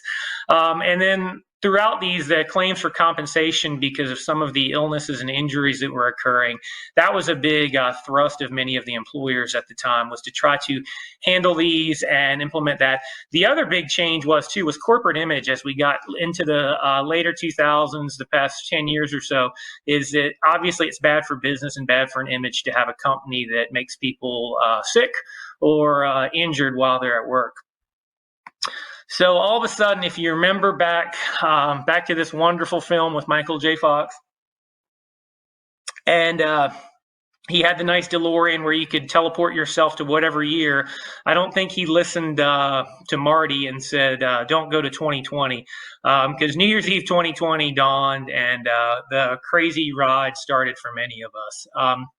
So here in the U.S., we started hearing about COVID late January, February, really some of the early cases February. And then all of a sudden, when we got to mid-March, there are incredible number of stay-at-home orders, only essential businesses for working, caused a drastic economic slowdown for us, and many, many challenges for that for many folks, as well as many practicing hygienists who the facility they worked at may have been closed or significantly reduced capacity. And so for a lot of us, it was what's next. For a lot of us, we were at home. We may have certain people in the workplace going there. And a lot of what we do is based on whether it's internal regulations for our own groups or external, government regulations is what's next. So many of us were scratching our heads. And this is an interesting story. So at the bottom left in the photo there, you see one of AIOH's greatest, Noel Tresidder there, receiving the prestigious William Yant Award. I believe that was in the Salt Lake City conference 5 years ago. And the gentleman on his right, or our left, is Alan Flieger, who was the president of AIOH at the time. Alan was recently retired, going a little stir crazy, and was watching the news one night and happened upon Mark Cuban, who's, I guess, an entrepreneur, the owner of the Dallas Mavericks in the NBA, pleading basically that we can't get any guidance, we can't get any good information for how business can operate safely in these times. And he threw out that he emailed me at markcuban, I guess, at gmail.com. So Flieger had probably had a 10 or 2 and that evening and sent an email. And lo and behold, a few minutes later, he got an email back. They exchanged, blipped back and forth. And Flieger had an idea and put a group of hygienists that he had worked with previously on a project. And it was real exciting because for many of us, it was a way that we felt like we could use our skills to try to make things a little bit better, because times still aren't great here, but back in the spring, it was real, real tough. So what was launched was backtoworksafely.org. So we had a number of experts come together and try to develop resources for businesses that don't have the benefit of having a hygienist, because most places where they're hygienists are already exposed to whether it's toxic chemicals, biological substances, physical hazards. That this would be a little bit different than what we typically do. We had to avoid, we needed the Cliff Notes version, not War and Peace, because obviously the patience of people isn't going to be there to read through that.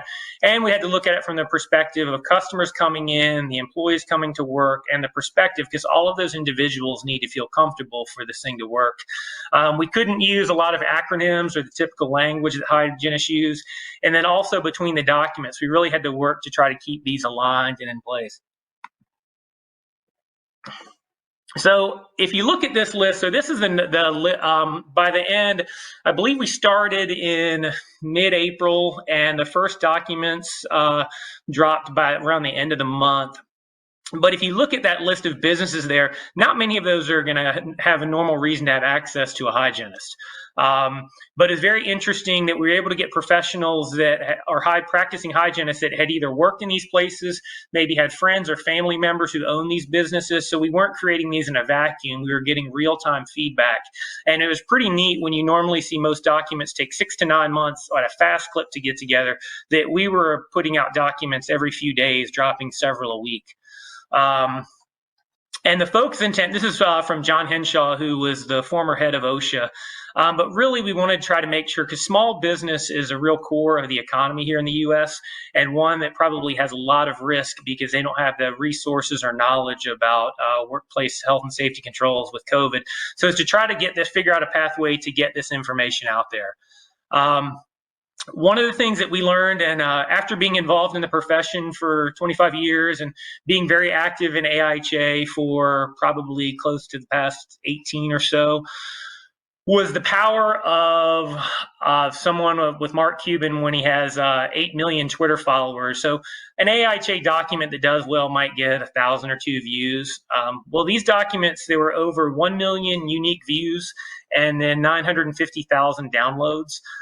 Some of the folks that were on the task force were interviewed by New York Times, Wall Street Journal, MSN, and then a lot more smaller, especially with trade associations that we're able to partner with and do. We did a number of webinars, or not a number, but a significant number of webinars to reach out to folks. And it was very interesting in the interactions with Mark Cuban, how impressed he was of how balanced and how this looked at the whole issue, because you had many places where they may approach COVID or the control measures with one simple, from one avenue, but we really approach this as hygienists from all of the perspectives there of all of the hazards that could be there. And so one of the things in these documents that we did, instead of just dropping facts, we realized people are smart. So we really built this on the hierarchy of controls and also trying to educate them to the theory of these controls, which is really based on the upside down triangle here. So we really tried to push that, and also knowing that throwing PPE at someone is not the pathway to solve this. It's actually incredibly more complex.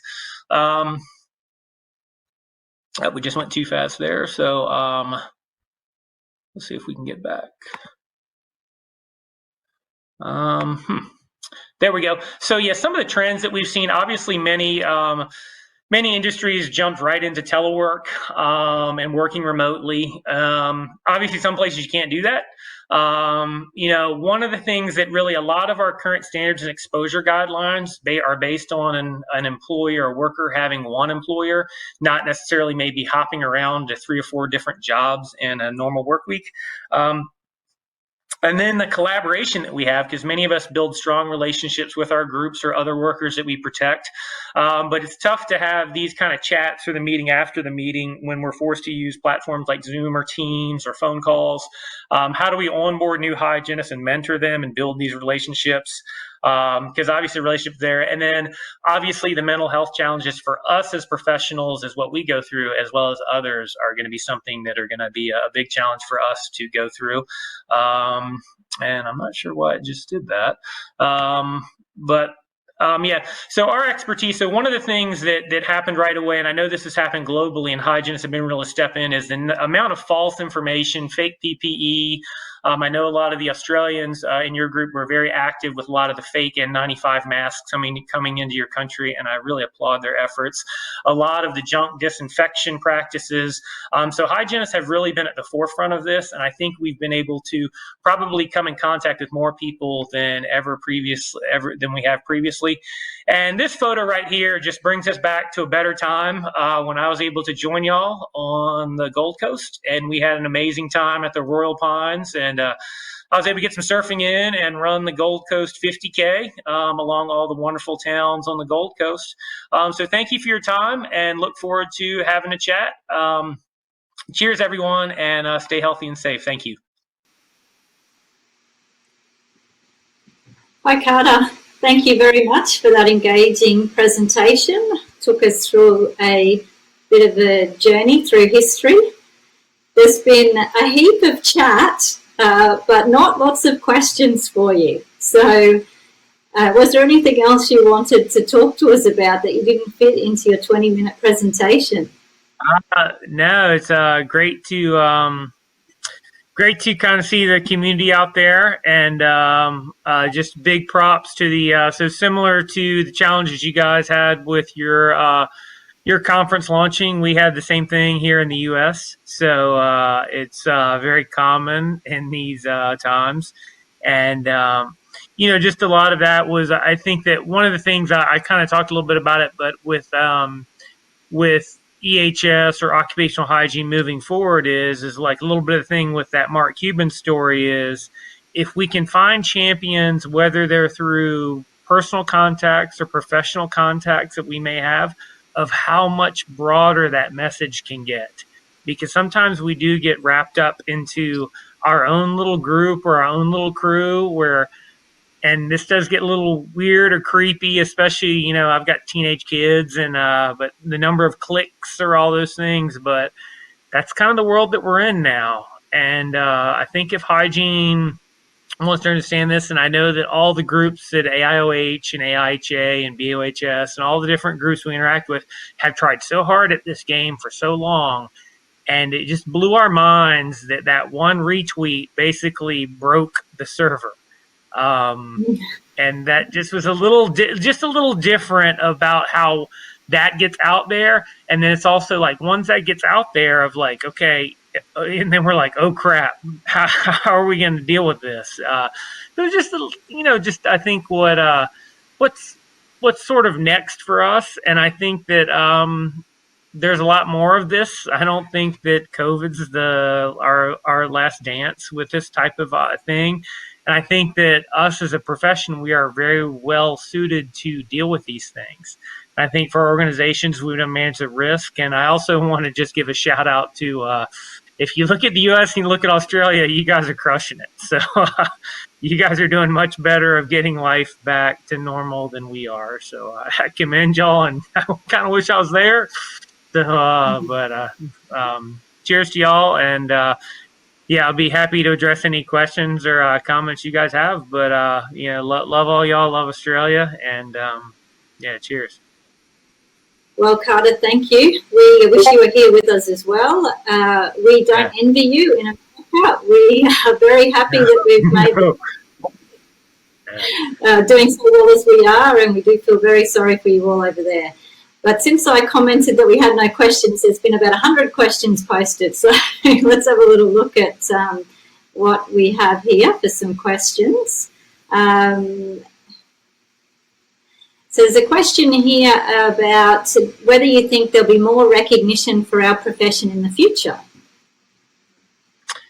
So I think that our profession, through the challenges that we've had, I mean, just one of the university I went to, I'm on the board of the school there, and the number of just queries or clicks that our School of Public Health has had since COVID has gone whole different order of magnitude. I don't know the exact numbers. So I think that people or children, I guess I shouldn't say children, but they're going to be very interested in that. So I think our profession is much more in a growth perspective. Because here in the U.S., the real growth curve, if you looked at the early 90s, was the asbestos boom. And then we kind of had the mold thing and all that. And those were sort of, those didn't have that direct impact on health day to day. Those are long leader items, and then mold was always on its own little category. But I think that when you have things that where the hierarchy of controls impact everyone in their day-to-day life, I think that's something where hygienists can really, really add a lot of value at all levels. So I think that the future's probably never been richer, and it's never been a better time for us to engage others into our profession. So, I think that's very true. We need to seize the moment, and although it's not been jump on it. Anyone, take the opportunity to improve our standing and recognition. And we probably have time for one more question. I'm just having a quick look. There's a question here that says, do you see industrial hygiene having a role in promoting or educating people about immunisations? or the vaccine that's coming? Oh, that's quite loaded, and it's 2:05 a.m. here on the East Coast, and in my workplace, so one of the pieces is, so we're at a NASA center that we're kind of in the East Coast of the U.S., and so normally we have 3,500 people that come through our workplace, and we have labs and we have supercoolers. So we have a lot of apparatus that are very, I guess, interesting to, not interesting, but are basically would be very helpful in the immunization. And we also have security workforce and all that. So there's a lot of work going into that. I think that each organization is going to have to look at immunization and then the risks overall and how that plays out for the organization. It's going to be tricky. I think here in the U.S., it's the Wild West. I think in Australia, love y'all, because y'all seem to have a little bit more of a rational view of risk, and that Big Brother is not trying to dose you with poison. So who knows what we'll go through here, but I think that each organization is going to really have to look at immunization or testing or different pieces as people come on site. Like one of my quality folks had to go to, we're building an instrument that's going on the space station, and just before they could even go on site, we had to do multiple day COVID test, because when you get these long lead items, the last thing you want is for key personnel to get impacted with COVID. So obviously it would be very beneficial for a lot of businesses to say, hey, this person's immunized, so they are check, good in the box. And then also too, it gets weird. Well, if a person doesn't want immunization, what are the pathways that you could do where there is like a testing protocol or different pieces there? So that is going to be an interesting piece that our profession has never dealt with. So I guess we have to look at the hierarchy of controls, and then somewhere as a profession decide where does immunization fit. And I think some of that's probably based on efficacy and the how long it lasts, or the pieces there. So I think that's going to be an interesting piece as this thing moves forward. But fingers crossed, because we need some vaccination here, because my kids need to go back to school, because having two teenagers at home ain't fun. Oh gosh, sorry for you. Sorry for the personal piece there, but my kids need to go. Like, no, thank you very much. You've been very entertaining for us this afternoon here, and 2 a.m. for you there. So we very much appreciate you giving up your time. It's last call here in the U.S., so it's 2 a.m. So yes.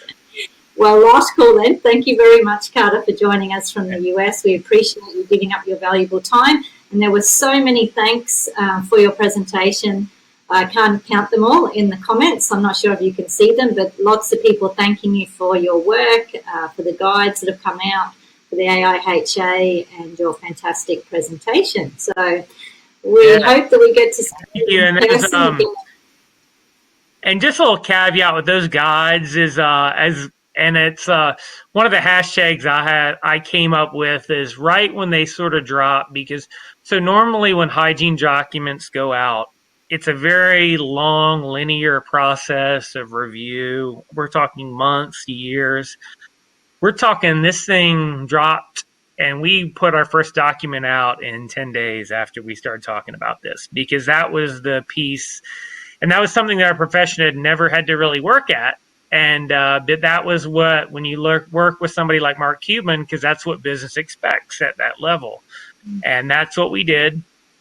And I will assure you that there were some comments that came on, I guess AIHA's kind of comment platform is called Catalyst.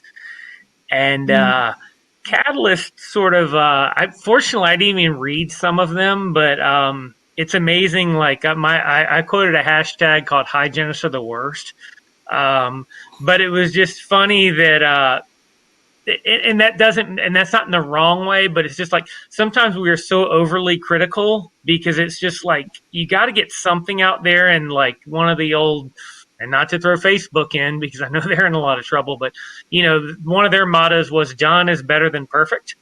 And sometimes we get in our own way as hygienists. So I think that that's one of the things too. When you have businesses, they're going to open one way or the other, right? So we had a certain endpoint of like getting things out there to try to get just some sort of control or some sort of common sense in place there. So that was some of the pieces that when we did that with those documents. So, and if folks read those documents now, it's like they're not the gospel, they're not anything, but it was pretty amazing. Or I don't know if it was exciting or humbling or anything, but when you look at a lot of these states or a lot of regulations, and they didn't necessarily give credit, but a lot of those words that went in with a lot of the nights that we spent up till almost this hour are a little plagiarism there, but it's fine. We take that as a good thing. So, but I thank you guys for hanging on late, and really appreciate AIOH and everything you guys do. AIOH for everything you do for the profession. So cheers. No worries, Carter. Thank you again. Thank you very much. And hopefully you can go to bed now and get some sleep. Yeah. And hopefully cheers. We'll be back at yeah, we need school. Yeah, cheers. Thank you, guys. Thanks. Okay, thank you everyone for your patience and trust, and we got there in the end. I hope you enjoyed today's sessions. We apologise again for the technical problems we had at the start of today's session, but we're sure that things will go smoothly for the next couple of days. I was really pleased to see everybody's active participation in the chat and questions for our presenters. And we have 2 prizes to award for the 2 people who gave the best comments. So this is decided by the Symposium Organising Committee. So the name of our 2 attendees winning the free registration to an AIOH Masterclass in 2021 for their chat comments are Mark Solomon, and his comment where he said, Terry from 3N needs to invent a P4 respirator. So that was for that extremely dusty work we saw in the little videos of the fabric filter workers. So congratulations, Mark, on your prize. And our second winner was Alan Williams for his comment about the exhausted tables. Even tables need a rest sometimes. I particularly liked that one. I thought it was very funny. So thank you, Mark, and thank you, Alan, and thank you to all our attendees who actively participated today with our chat and questions for our speakers. Now, very importantly, we need you to check your email tomorrow for a link to the virtual symposium and login details. So Samira will email you some instructions on how to get online for tomorrow's presentations. So we look forward to your participation again tomorrow, and we can't wait to see you all again at 2:30 p.m. Australian Eastern Daylight Time for another exciting lineup of speakers and content. Thank you.